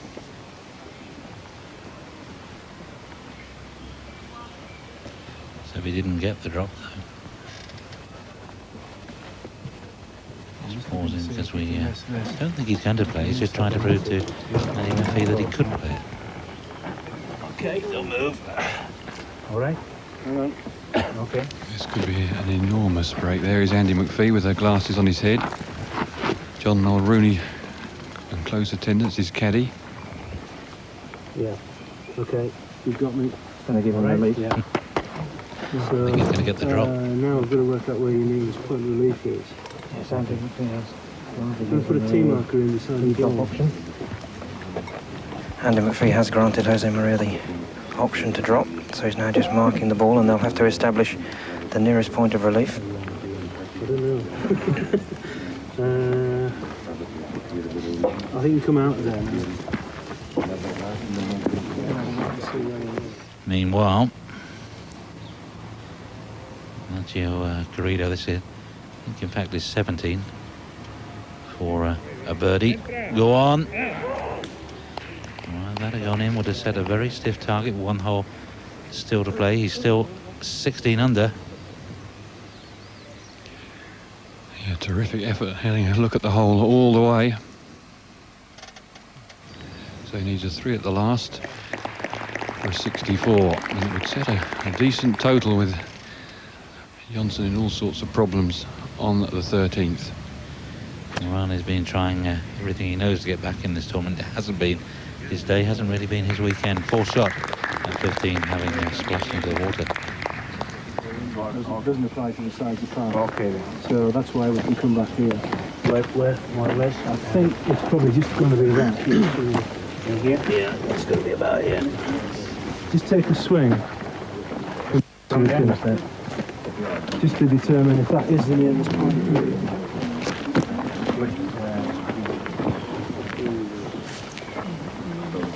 Yeah, it's probably got to be.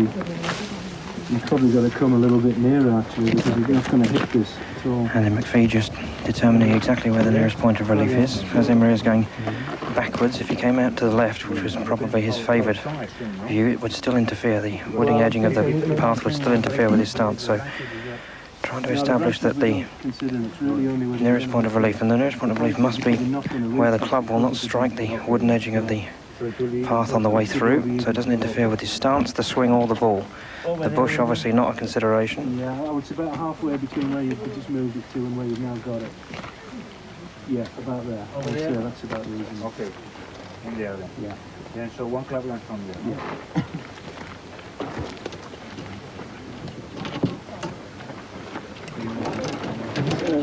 Sal, stand back, please. Sei que não chega bocadinho para trás.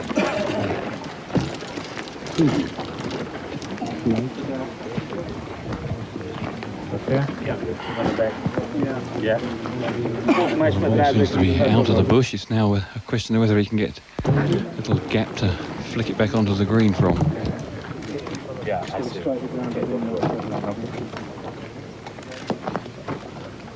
Now very close to the line, same line as Michael Johnson. You can see the other ball there. That belongs to the leader. He's obviously entitled to the relief as well. As long as it's not solidly embedded. Yes, well, I thought very fortunate there. He's managed through the good use of the rules, finding that nearest point of relief and taking 1 club length.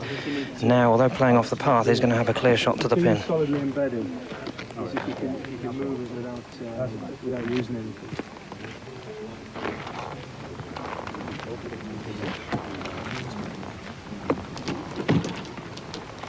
Tim, can you just clarify the situation with Johnson's ball? Will he be entitled to relief? Will he be asking for relief?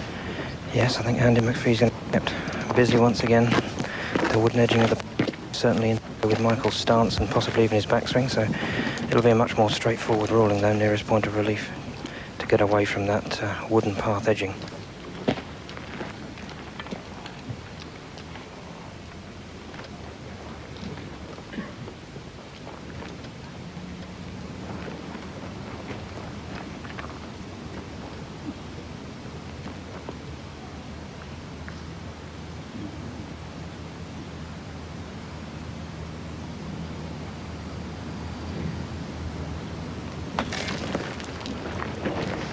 Nice little strike on it. Coming a little bit shy. A very good break for Jose Maria. Now it's Johnson's turn.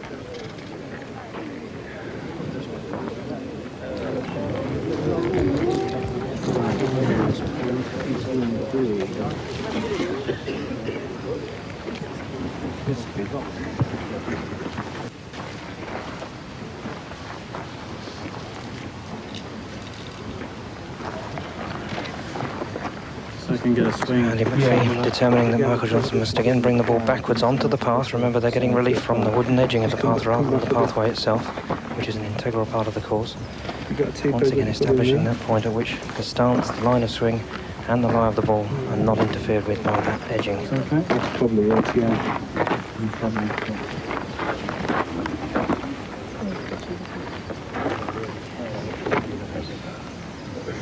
I think my inclination, the ball is lying reasonably well. I might well decide to play it from where it is. When you drop this on these paths, you never know quite what sort of lie you're going to get. But anyway, I'm just going to drop it. A long way to the other side of the green for Paul Broadhurst, who's got a bunker shot to play eventually.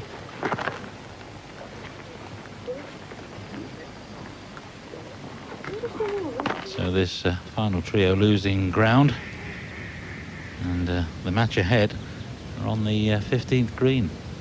Those 2 holes clear. This is Wayne Riley for a fighting 5, and he stays at the 11 under, level par today.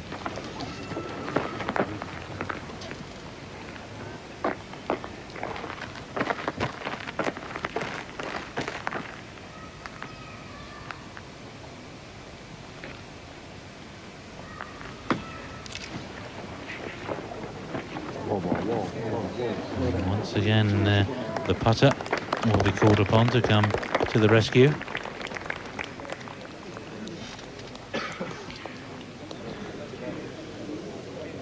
Paul Broadhurst, meanwhile, in the right-hand bunker. There's a plugged lie, unfortunately, in that flag just 5 yards from the right edge of the green.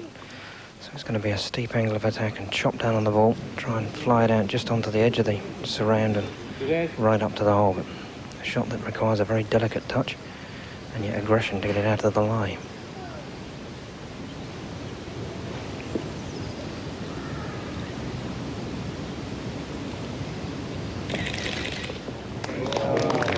But not too much control. All 3 players have now played 3, and you could forgive Paul Broadhurst for ruining the fact that Jose Maria hit it into the middle of a bush and got a free drop. He plugged in the bunker and had to play where it lied. Such are the fortunes of golf. Yes, and remember Ignacio Garrido, he's going up the 18th hole, 16 under. This is Van Phillips at the 16th.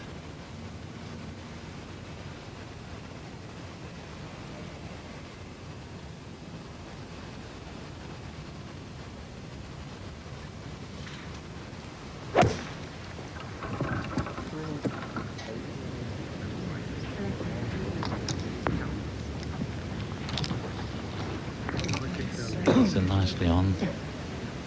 Now got a tharbor for an unlikely par. It was a wild second shot. Oh, another shot goes.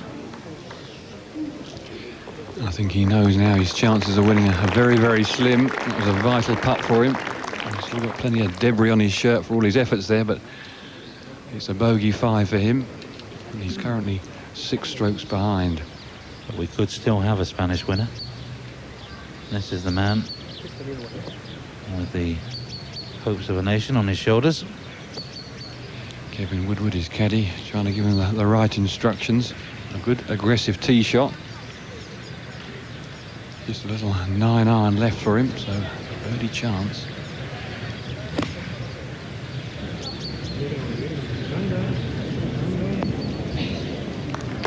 Well, he's certainly given himself every opportunity of breaking the course record. That for a 64, and that to finish at 17 under. And Johnson, of course, has got his putt for a par at the 13th, so... Right.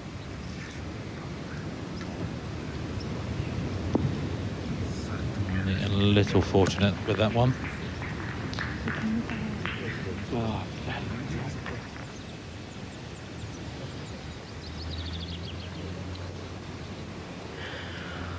Paul Broadhurst after that fine bunker shot. Left with a tricky putt though, downhill, going to break quite heavily from left to right. Paul very experienced, so able to keep his concentration while all the hubbub was going along with the rulings. Can he make this one and stay very much in this tournament?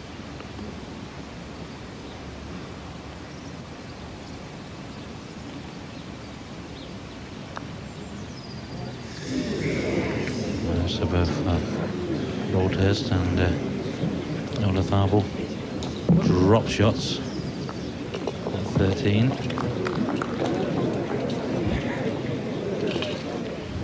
13's been the toughest hole on the back nine all week. Now Riley could save on the last hole. Giving the old Tom Watson's at the 16th.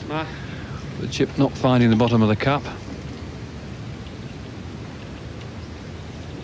So Riley remains at even par for his rounds and -11 for the tournament. This was Michael Janssen, this for his part. He's gone out of trouble at 10 and at 12, and can he do it again at 13? He can't. And so he's 2 over par for the back nine. Must be feeling the nerve ends jangling. And he's just 2 ahead of Ignacio Garrido, who has a very makeable birdie putt at 18. It's his 5, and that's one of the few putts he's missed virtually all week. He's been putting so well. So perhaps a little chink in the armoury. Well, who's it going to be? Janssen, Garrido? Or have Broadhurst and Olazabal got anything left? 14th tee, par 3, 130 yards today.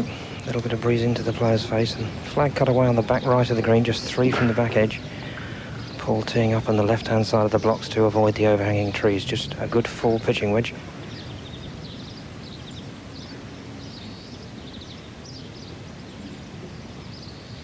He's made 2 birdies here out of 3 so far this week.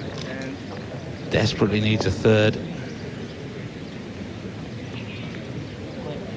Right over the pin, but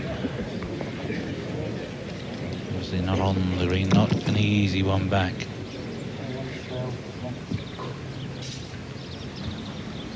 The others will have a bit of an advantage there. They'll know how much the wind is affecting the ball. So club selection a little bit easier for Janssen and Olazabal. Ours all the way so far at this hole. I think they'll be quite happy with a solid 3 this time round.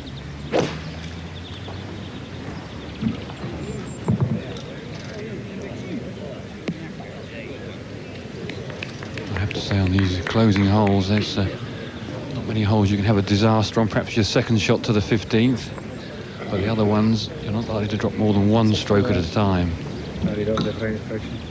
Just a fraction. It's almost straight into now. Olazabal just appears to have come down to the 9 iron. Just going to hit a smooth one into this breeze. Doesn't hit his irons quite as far as the other 2. Once again teeing up in the left side of the block to get a good view of that pin.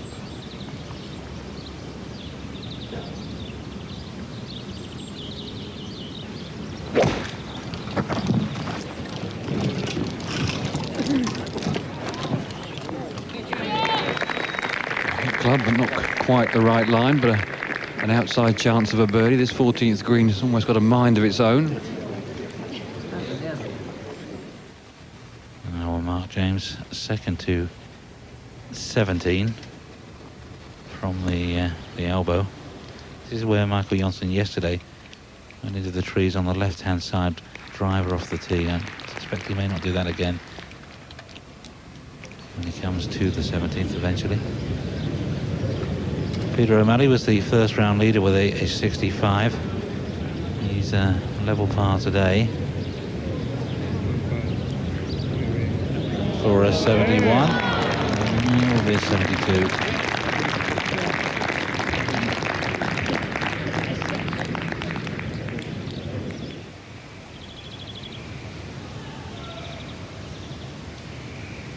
Now playing with Ignacio Garrido, and what a big putt this is. This for a 64, and to set the target at 17 under, he would be just 1 shot behind Michael Janssen. And as Ken says, no disaster holes really remaining, but plenty where he can drop 1. Not the easiest of putts. Not that easy to read, a little bit from right to left. The sort of putt you've got to hit with a bit of authority.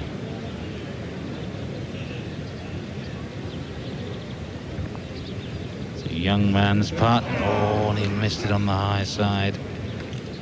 So the target is going to be 16 under, a 65 for Garrido. A 2-shot cushion for Michael Janssen. It should be enough, but you really can't tell. Garrido round 69, 71, 67, and his best of the week, 65. And so the target is set. Garrido leads in the clubhouse at 16 under. Janssen has a 2-shot lead out on the course with 5 to play. The man he has to fear is himself. The organisers of the Portuguese Open couldn't have asked for better weather.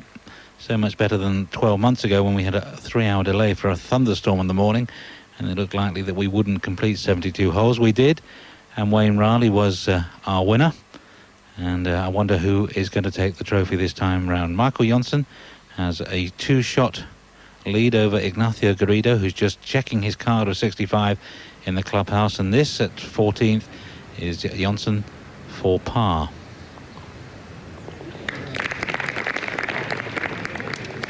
Bravely holed. Not the easiest green to 2-putt. Well, Garrido there in the clubhouse. 272. There is a Garrido already on this Portuguese Open title, German Garrido. He won back in 1972. He was brother of Antonio Garrido. Well, what a wonderful family double that might be. It doesn't happen too often that you get different members of the family win titles. I suppose Percy and Peter Ellis in days gone by. You're mentioning Peter Ellis, he won in 1958. The first winner was back in 53, Eric Brown, that great Scotsman. No relation? No relation, but people used to think so. I used to get letters. In fact, I once had a lovely letter for Eric Brown's wife. And of course, some great characters in the past. And I know we lost one a couple of months ago that you just wanted to say a couple of quick words about. Yes, Eddie Whitcomb sadly died. He was the man who started the PGA training system, so it was sad to see him pass away. He was a marvellous craftsman, knew how to set people's golf clubs up. And in fact, in 53, he sorted Ben Hogan's clubs before he won the Open Championship. So sad to see the demise of poor old Eddie Whitcomb. End of an era. And Raymond Russell. Oh, he couldn't make a birdie the first 15 holes. He's now made 2 in a row, and he's 10 under. So you fancy that Michael Janssen perhaps needs the insurance of one more birdie, and this might be his best chance of getting it here at the par 5 15th. Well, Zabel had that wonderful eagle here, 232 yards, 1 iron he hit. That was on day 2 on his round of 67. You've got to drive down this right-hand side and try and wriggle the ball between the bunker and the water. The pin today in a very tricky spot, actually, 8 on 4 from the left-hand side. So even if you lay up, it's not an easy pitch. And it's a chance, and probably a last chance, for Jose Maria. And Jose Maria and Paul Broadhurst also made par 3s at 14. 4 double bogeys, the most recent, Eduardo Romero, who also took 7 at 18 on his way to 74. Peter O'Malley and Silvio Graffassoni level par 72s, playing, of course, with Ignacio Garrido. But this is a man who has to steady the ship. It's strange how well he's played the back nine on the first 3 days, and struggling a little at the moment. Just 2 shots dropped, but he's had to single putt on a couple of occasions, even for those figures. So much will depend on how he's feeling inside. We shall find out. We'll join him again on the 15th shortly, but let's go to 18 and Raymond Russell. Fresh off back-to-back birdies at 16 and 17. Little par for his round, had a disaster at that short 8th. He had a 5 there, but gathered himself together. He's out with the driver from the tee.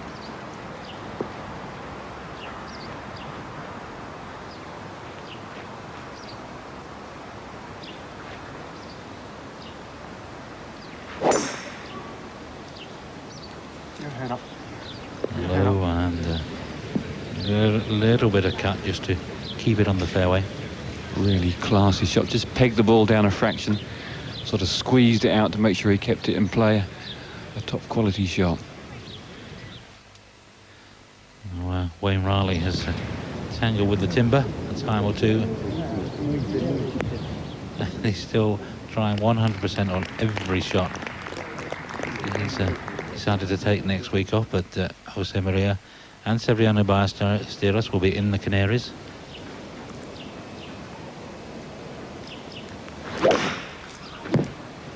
That's left going left. James going with a 2-iron. The result comes up shy of the trees, but not a very good spot to get to the flag from. The ball seemed to be sitting up reasonably, so maybe had to just draw it round.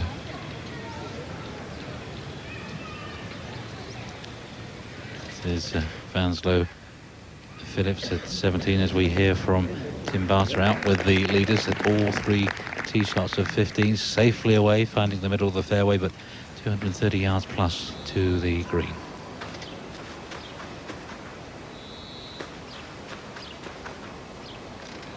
Three wood for Robert Lee. We had a driver, a 2-iron, now the harpoon.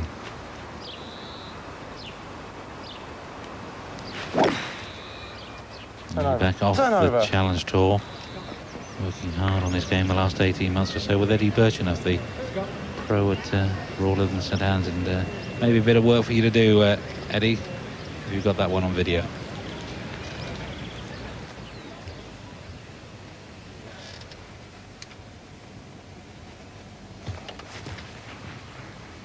This 17th's been very kind to Wayne Riley. A couple of birdies and 1 par. Another chance of a 3 for him. Important these closing 2 holes, could more or less double the size of his check if he were to pop this one in and make a 3 at the last.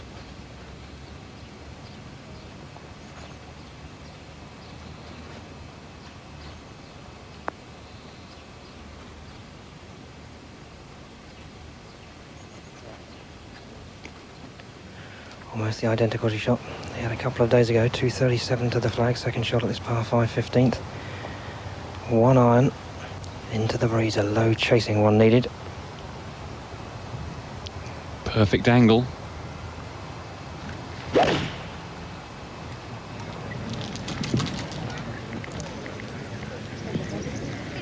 And maybe just a little quick, and he's in reasonable shape, but really did need an eagle here. Yeah, I think he'll rue his second shot to the 10th and possibly his second shot here. Now, this was what happened on day 2. Maybe got a little more of a flyer out of the light rough. There's a great shot just hopping across that fringe of rough, and the 3 was a formality.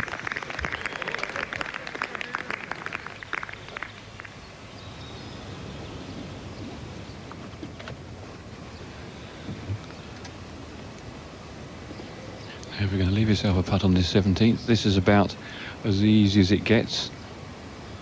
Back up the hill, and perhaps a hair from left to right. One of these putts, though, again, you've got to hit firmly, otherwise it will tend to dive to the right at the hole.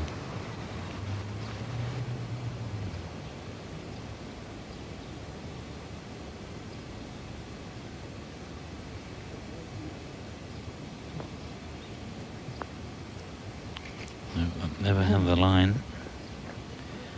Still 2 over for the day, 9 under overall. So we call a second guess putt. You're aiming inside left, and just at the last moment you think, right, maybe it's going to turn a little bit more, and the old right hand flashes in. An indecision in putting, particularly from that range, it always results in a miss.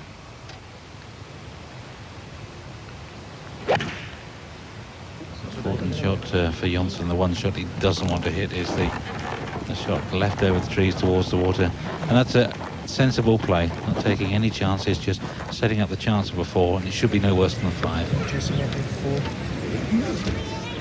Robert Lee's second to 18, long way back, ricocheted off the tree to here.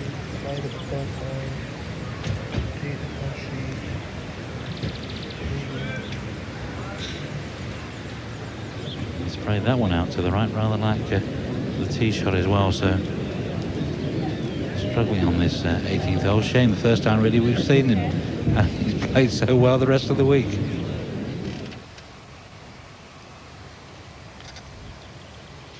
Broadhurst thinks he can make it with an iron.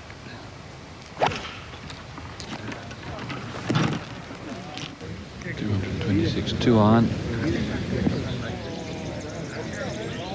Not a bad spot. It's such a dangerous shot. You're trying to draw the ball to that flag with the water so tight to the left. You're almost frightened of really releasing the club, but not a bad spot to be there. Chance of a 4. He's almost there, is Michael Janssen. Sensible play at 15. Should at worst take 5 and a 2-shot lead with 3 holes then to play, but of course could make a birdie, and then with 3 shots to spare going into the final 3 holes, he really would almost be there. But you never know in golf, and Paul Broadhurst and Jose Maria Olazabal could produce a spectacular yet.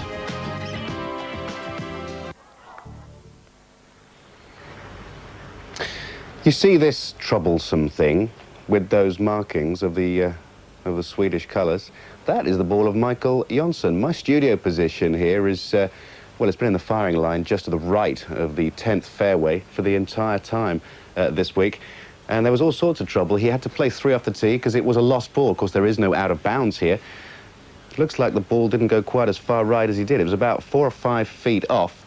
And it's just fallen out of a tree. And my thanks to Ian McGregor, working for one of our colleagues at the Golf Channel. It's just fallen out, but Jansson's still in good shape. Tim Barter's out there with him. Tim, what does he face here? Uphill putt with quite a big swing from right to left. This for a birdie 4. Well, he's got the 5 and 3 holes from home. And when Andrew Castle will hand the ball back.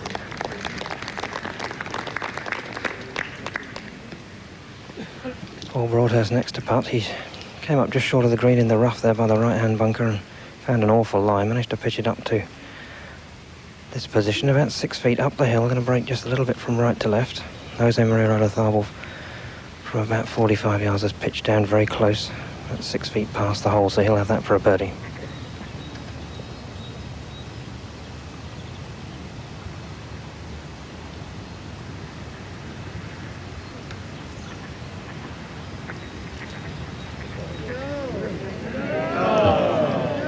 Inventing new ways of missing putts.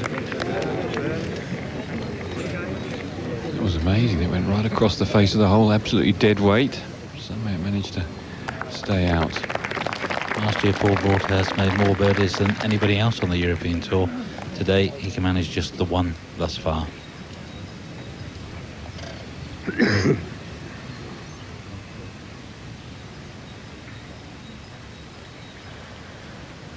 This is perhaps the easiest putt on the green.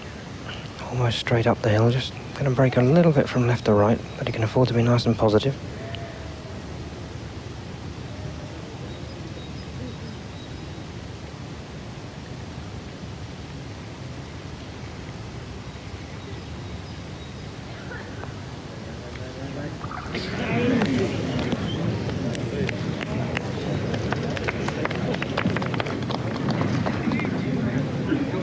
I think he's just been pressing too hard. Perhaps we've had our expectations of him a little bit too high. So it doesn't look like it's going to be Olazabal's week. Raymond Russell to finish with a birdie hat-trick. 16 holes before he made his first birdie. And should hopefully tap that in for a 72, and we'll finish at 10 under.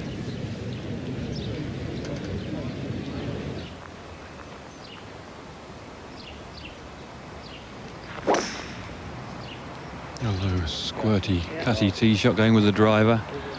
That's a very classy tee shot as well. Not dissimilar to Raymond Russell, similar sort of technique, just playing a 3/4 driver, trying to get the ball back in play. Mark James, after missing those 3 cuts out of 3 in South Africa, has shown signs of a revival following his worst ever year in 1996 in terms of results.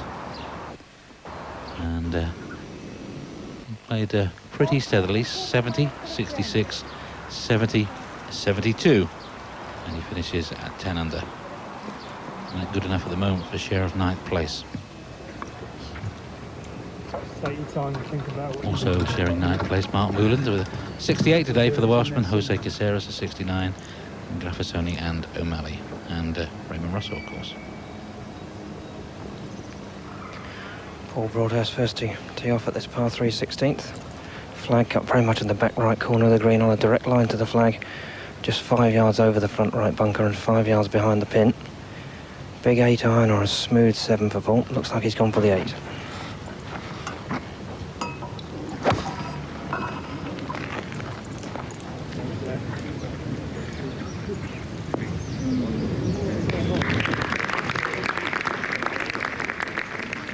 This back portion of the green just slopes away a little bit. It runs from the bunker to the back of the green. And the ball tends to skid a little bit on the first bounce, but stick high for Broadhurst. Centre of the green, anywhere pin high, maybe a little left would do for Johnson.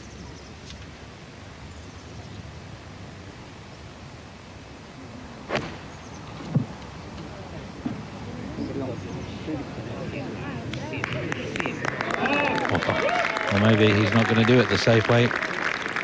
A beautiful shot. That might just be the shot that clinches it as well. Yeah, he's maintained that rhythm of his swing throughout the day, and that's been absolutely vital. He may well have seen the opposition off with that absolute perler. So he had a 3-shot advantage with 2 holes to play. Difficult to see him losing it.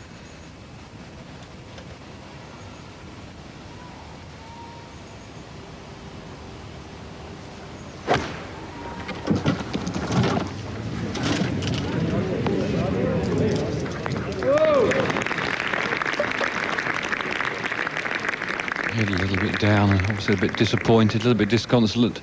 No matter what he was saying, he must have fancied his chances. So a very makeable birdie putt for Michael Johnson on 16. And he leads by 2 from Ignacio Garrido. Garrido's been twice second on the European Tour. I wonder if it's going to be a 3rd time. He's at our studio with the golf ball of Michael Johnson and the man who was holding it, of course, Andrew Castle. Yes, thank you, Stephen. Ignacio Garrido, around a 65 today, almost a course record. Where did that come from? You've been working hard physically, I know that much. Well, I've been playing quite well all the season so far. I know I've only played 4 tournaments, but I felt comfortable, and I just need the score to come all together, you know. And it looked to come this weekend. Putter worked, and well, I could keep the score going, so that's why I got those 2 good rounds then, I believe. New clubs as well this week? New clubs, yes. Well, at the beginning it was like a testing week, because when you have new clubs in the bag, you never know how you're going to feel. And, well, obviously they felt very good, so they will be in the bag for a long time, I hope. Yes, out in 33, back home in 32, and I wonder if that round of 65 is going to be enough. Doesn't look like it at the moment. Is that why you came down to talk to me? Yeah, well, I think I needed the last putt. I knew if I could get just 1 behind him, he would be pressured, you know. But 2 shots cushion is quite a lot, and obviously if he's 18 under par, he's playing well. So I don't think it's going to be enough, but you never know. Well, here's the agony. The approach was superb. Now, how did you see it? Well, Silvio putted just in front of me, and he had a good putt. He just turned from the right, and I thought mine was going to do the same. And I had a good putt, but you know, sometimes it's not only that you have to putt it well, the ball has to go in, and it didn't this time. So... No, but a real confidence-giving round of 65 into 2nd place. But it's not the check that you're after, is it, to be honest? Well, the check is always important, but at the moment what I want is to win a tournament if I can. So it's a bit disappointing one way, but happy because I'm playing well. You've done some physical work. I mean, I know that you do a little taekwondo, and I saw you running on the beach the other day. Mm-hmm. But you've been working with Jos van Hout as well, psychology? Yeah, we work a little bit together. At the end of last year, I was a bit off the game, and I needed some change, you know. And I just said, well, if you can help me, try. I don't know if it's going to be easy, but try. And the next week I won in Morocco. And now, what was that? The Hassan Trophy? You beat Nick Price? Yeah. Well, I suppose I was a bit lucky. Nick didn't have his best day that last round, and I got the chance and got it. But that gave me a lot of confidence. My game has got much better, and I hope it keeps the same for the rest of the season. Are you surprised that Jose Maria hasn't challenged a little harder today? I am very surprised. In fact, I thought he was going to win. I think most people did at breakfast this morning in the hotel. The way he was playing, and I know him quite well, and I know how tough competitor he is. And being just with Michael there, I thought he was going to take him over. But, well, obviously, it hasn't been his best day. But I'm just happy to see him back, which is a good thing. Yes, he says it's a blessing to be back, and it's certainly been something that he needs to do again, isn't it? Get into contention and feel the fire as we get onto the back nine on the final day. I'm surprised. He's only been there for 2 weeks now, and he's there in contention. I mean, that proves how good player he is. He certainly brings a lot of attention to the tournament, doesn't he? Of course. Michael Jonsson has done extremely well, though. I don't know how much you have hung around with him or the Swedes too much, but he surprised people today, I think. Well, I don't know him too well. I mean, just played with him a couple of times, and I think he's a good player, but to be there winning a tournament, you need more than being just a good player, and he's proving he is. And that is probably going to be that, isn't it? Yeah, I think he's done it already. Well, you've had new clubs this week, and you finished at 16 under par. He's got a new putter, and things are going well for him as well. 3 clear at the moment from you, Ignacio. What goals do you set yourself for this year now? Obviously playing well, this will get you going.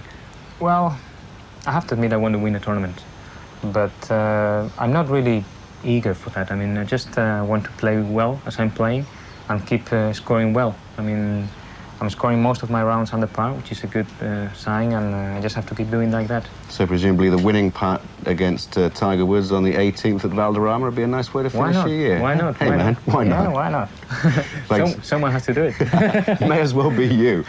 Thanks very much for coming down. Thank you. Nice man, Ignacio Garrido, but I think destined again to be second. Key putt from Michael Jonsson. That's Mark Davis, who was second last year with Martin Gates. Terrifically mature performance in there. You see the replacement ball, Titleist 8 again, and the Swedish colours on the ball. And it's a 17th tee, not out with the driver this time, out with the 3-wood. You could just see the little marking on the back of it. Playing a percentage shot, but still a brave one, a 3-wood. I think I'd be inclined to have some sort of iron in my hand.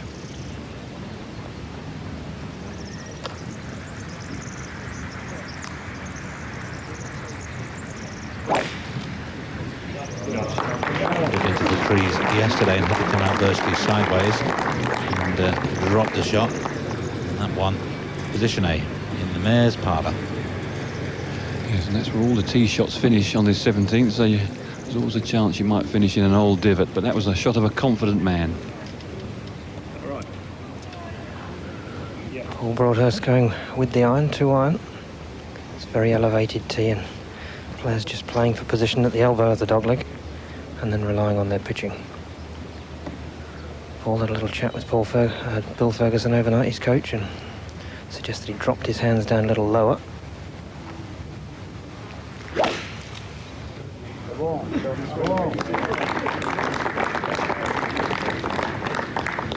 Bill Ferguson would have been watching on Sky Sports back there in the UK, and certainly his play from the tee has been a lot more solid, Paul Broadhurst, today, Ken. Yes, just hasn't made the putts. Aroeira with the 1 or the 2-iron.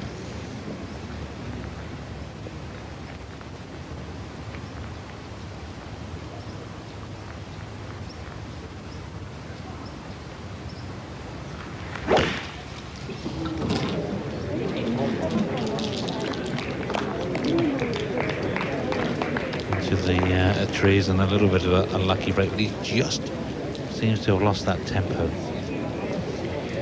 Yes, when you've been going out, you're hoping to win a tournament, everything's going reasonably well. He had the opportunity round the turn. Number 10 was a massive hole where this man lost his golf ball, and Aroeira didn't make his birdie there, and I think that was the real turning point.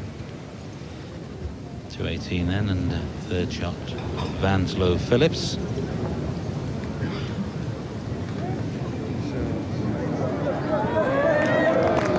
Finished with a par and a round of 74. Obviously a touch disappointing, but 9 under overall. He's had a good week.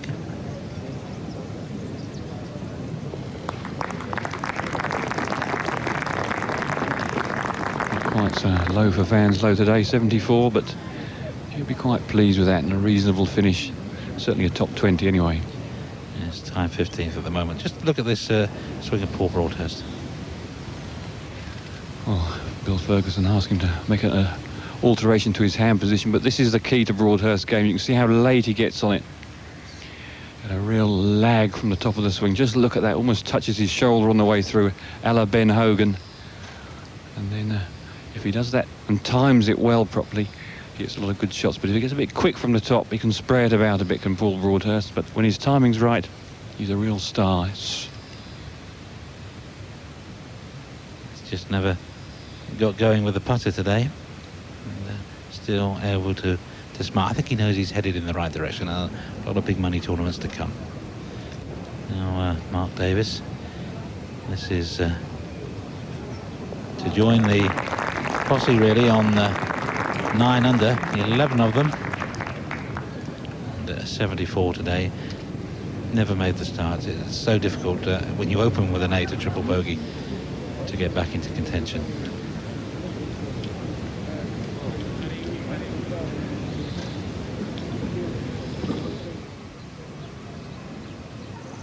Yeah, good effort from Wayne Riley to defend his title.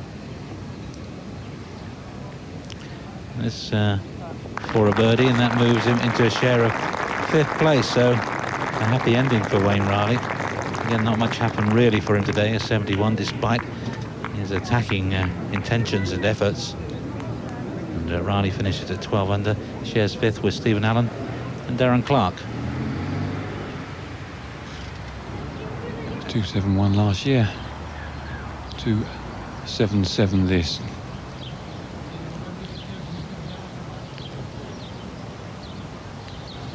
Just under 100 yards for Paul Broadhurst on a draw in a sand wedge. Latharvel already played his second shot and pitched out of the trees, had no option to go for the green, so he's facing a 60-yard pitch for his third.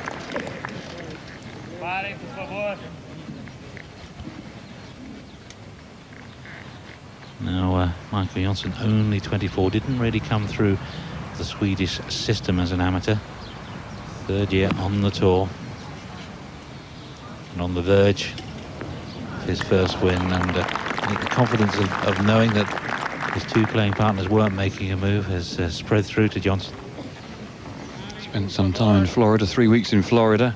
The LPGA International with the Swedish Federation have got a deal there where the players can go out and play on that golf course, and those 3 weeks were well spent. Came out onto the tour very fresh.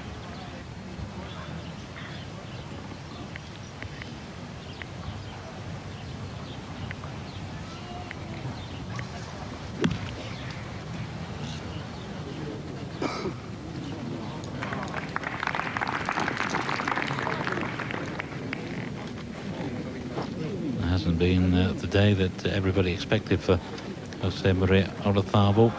Now struggling to hang on to 3rd place with Paul Broadhurst. Michael Jonsson then on the verge of victory. Now a Ryder Cup moment, which is already a firm favourite with the Sky Sports crew. When a Swedish player wins on the European Tour, he buys dinner for all his fellow countrymen. Last man to pick up the tab was Per-Erik Johansson at the K Club back end of last season, and now Michael Jonsson is about to think about a victory speech and then maybe booking a restaurant. An awful lot of Swedes out here on tour. This for birdie at 17. He already leads by 3.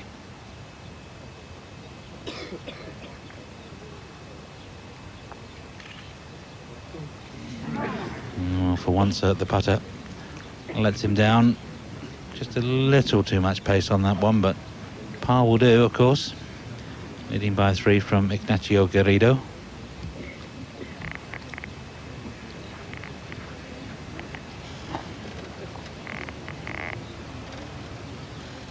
And it's been a mature performance from the 24-year-old, as far as we know, without any divine intervention.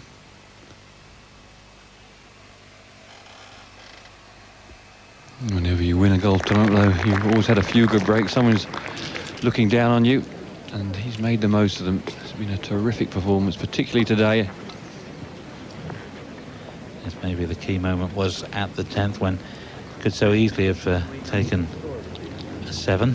There, the Cristeria in the distance that looks out across the river to the city of Lisbon, where Expo 98 will be next year, and then half an hour's drive, the historic city of Sintra, and fast becoming a favourite golfing destination.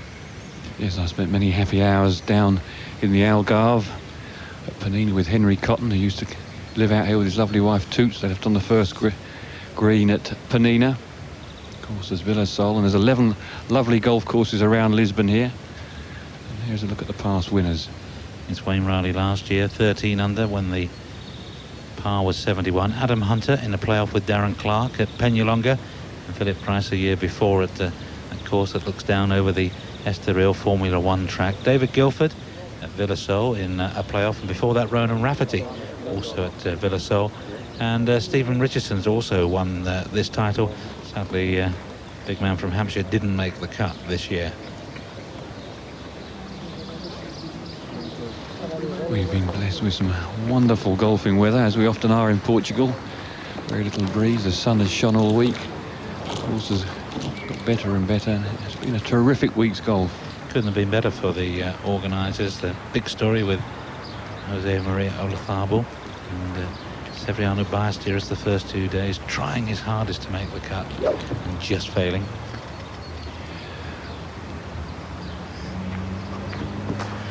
Sensible option for Johnson on this 18th tee, out with the iron club. Just trying to put it in play and enjoy the walk up this 18th hole.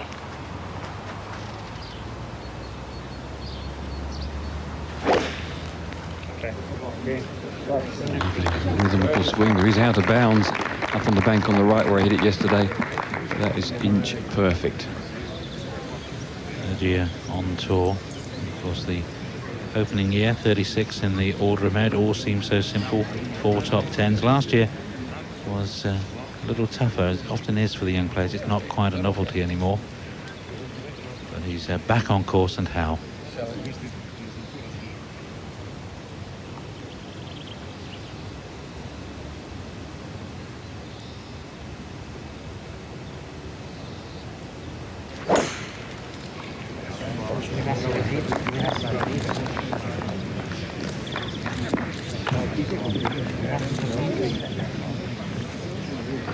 Just surrendering into the second cut of rough, but there's not much rough about on this golf course. About 100 yards from the green. So a disappointing day for Olazabal. If he can make a birdie here, still possible for him to finish third, which with only 2 weeks back on tour, very creditable.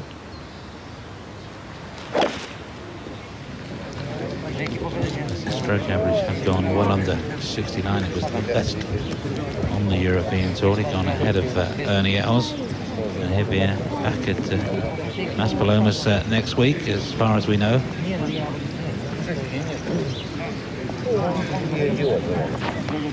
So Michael Johnson almost there. Must have come to Aroeira with a little bit of confidence. Rounds of 72, 72, 65 and 71 last year. So that's 65 yesterday, not the first time he'd achieved that score around this Frank Penning course. Finished tied 17th on that occasion. But it's a bigger year for the Swede this time round. What a lovely feeling to walk down the final fairway with a 3-shot cushion. That's what Johnson's doing. We'll be back with his second to the last after the break. And here's the champion-elect of Portugal, Michael Johnson, from the perfect position. Middle of the 18th, a 3-shot cushion. Just one more smooth swing.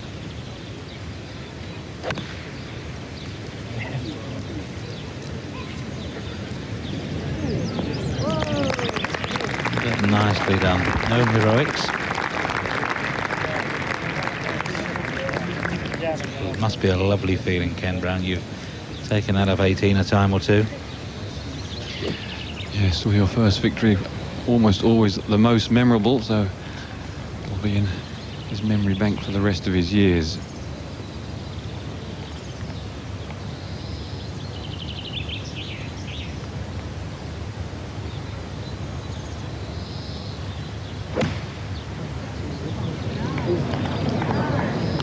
There's a bit of a hum in the air. This is obviously online.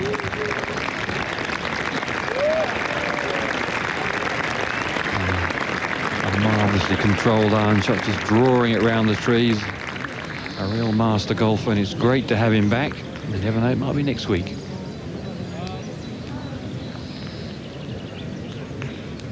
Broadhill's just off the left side of the fairway.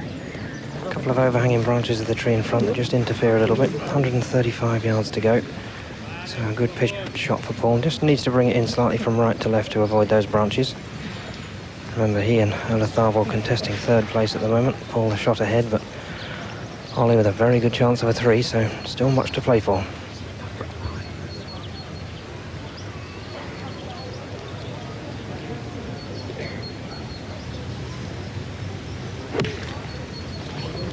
Just going under those branches. Wander over the back of the green. If the ball's lying all right, that's very chippable, innable. Quite. I don't know how many Swedes are still delaying their flight out of Portugal to celebrate with Michael Jonsson. They're fairly robust, and what a moment for a 24-year-old from the Billingen Club in Sweden. Had a chance in Holland 2 years ago and hit the top of the leaderboard with 4 holes to go. That was perhaps too much too soon. He's learned his lessons well. And yet another Swedish winner. You never know, maybe another Swedish Ryder Cup player. We've already had 2. Hegman and Per-Ulrik Johansson. This fella just 24 years of age. So a huge talent with a big prospect. It's been a great week as well as far as the galleries are concerned, to see Jose Maria Olazabal back, walking well, playing well. Just a little disappointing that he couldn't get it going and make the challenge today. Early on didn't look too good, and maybe the key moment was the 4th when Olazabal, having made a birdie at the 2nd, made a 2, but Jonsson countered that move with a 2 of his own. 2 outings this year, 12th in Dubai, and certainly another top 10 here. So a terrific comeback from Olazabal. And Broadhurst back on the top 10 trail as well. Yes, with the 2nd week running, shared 10th place in Morocco last week, and last year, second half of the season, every other week was in the top 10. Just needed that win, which so nearly came at Force Gardens, and surely can't be too far away this year. How's this one lying, Tim? Is it sitting up nicely? Sitting down a little bit, Ken, in the first cut, but not too bad really. So much downhill, all he needs to do is pop it forward onto the edge of the green and let the momentum take it down. Always chips with this 55-degree sand wedge. Has a lobber as well, but only uses that from the sand. It's not a shot you could try blading this one.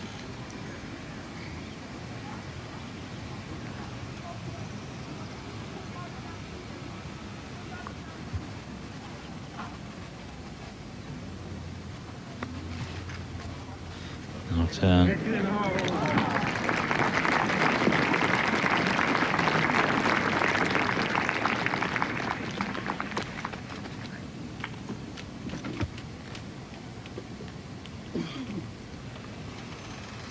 Lovely, lovely contact on it.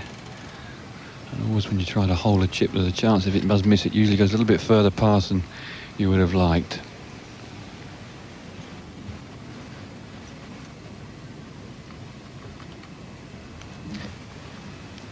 Eight single putts already for Jonsson today. This putter, one that he's owned for a while, but using for the first time today since middle of last year. Now it served him well. This one uphill, going to break from right to left.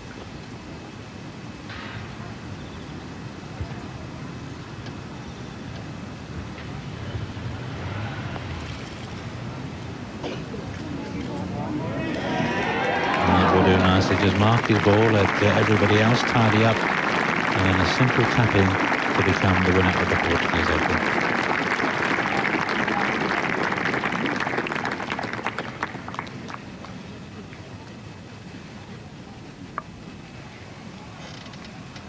Halfway down, he fancied it going in the hole, but it wasn't to be. But it's certainly been his week.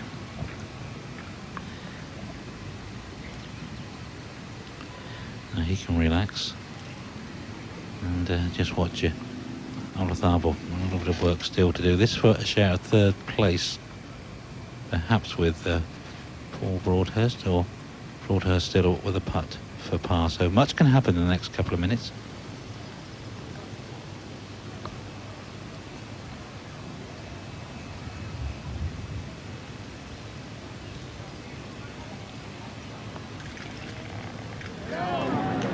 No, so just the par for Olatharbo, and back in 39 and 74, 70, 67, 65, 74 today. He finishes at 12 under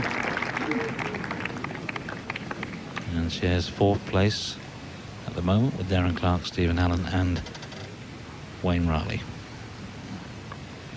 And so a putt for Paul Broadhurst, but outright third. And a big one in terms of rankings and Ryder Cup points.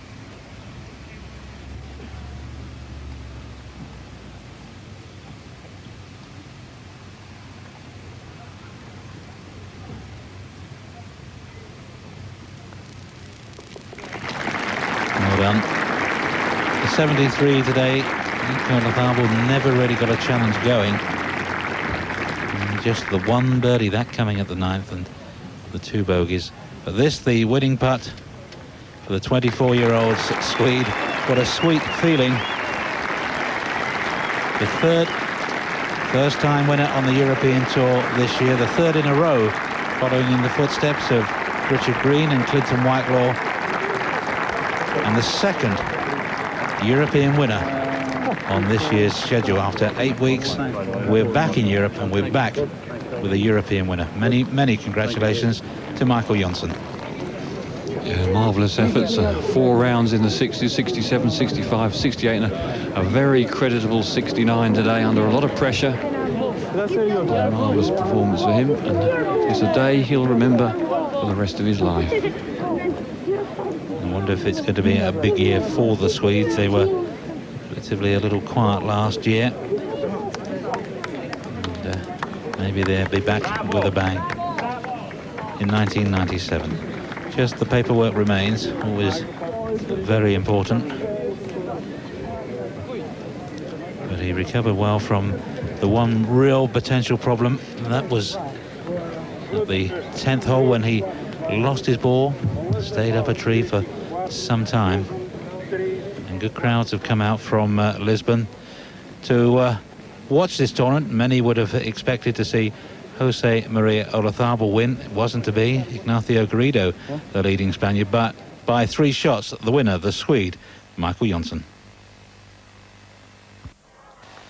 Welcome back to Aroeira. Just waiting for Michael Johnson to finish checking his card, and then the presentation, and we will be talking to the winner of the 1997 Portuguese Open.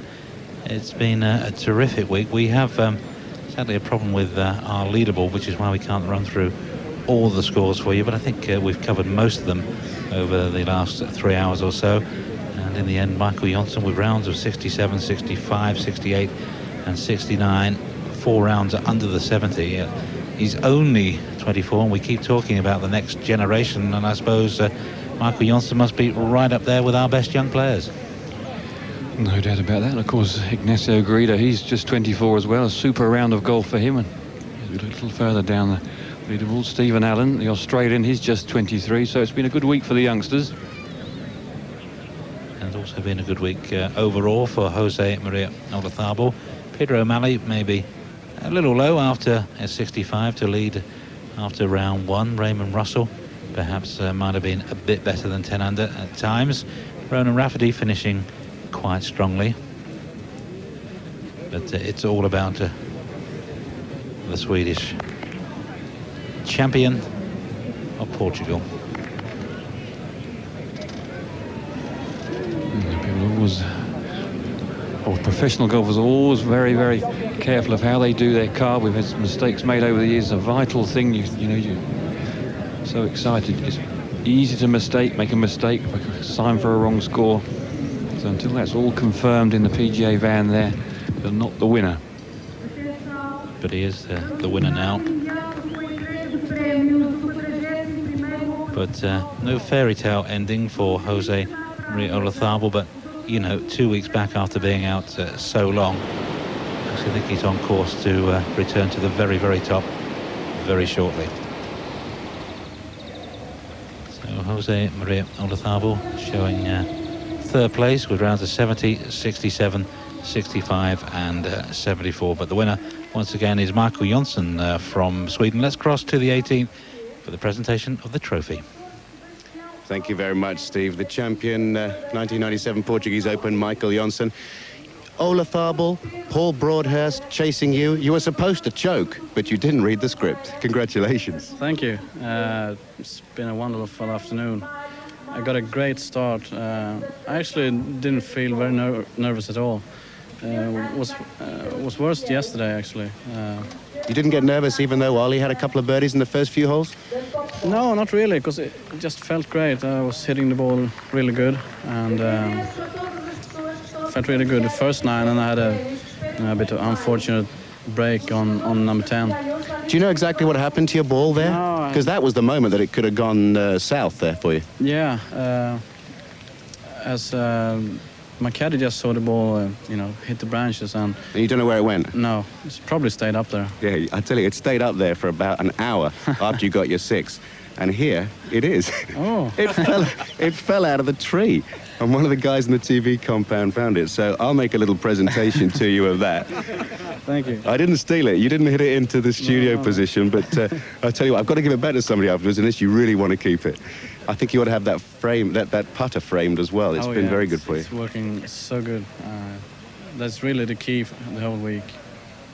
And now the custom is that you have to buy dinner for all the Swedish players. That's going to set you back a bob or two, but you've won some money this week. You can afford that. Yeah, I think I can afford that. I'd love to pay every week. The most satisfying thing about your victory? I don't know yet. Everything is great just now. You're so laid back. Does anything get you sort of worked up here? £58,000 exemption. Yeah, I just heard that I got to play the Gene Saracen as well. So no, it's I guess it's my way to be. But I'll tell you, I'm really nervous sometimes as well. Maybe I just don't show it. Will we see you in the Canaries now? Yeah, definitely. Excellent. Many, many congratulations. Bravo. Thank you. And receive the trophy.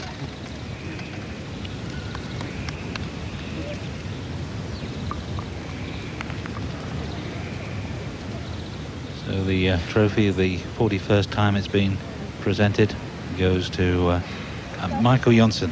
An impressive performance, a mature performance for a man just 24 years of age. Well, don't forget, coming away is the Honda Classic 36 holes, a long day's golf over in America. We've had 4 beautiful days in a wonderful part of the world, and he's looked down on us, given us good weather for all 4 days, and he's given us a terrific tournament. We're across to the Canaries now, to Gran Canaria, Maspalomas, for the Tour de España Masters. Hope you can join us there on Thursday morning for round 1. Till then, from Lisbon, goodbye. Sky Sports with Scottish Life, the pension company, bringing you winning performers.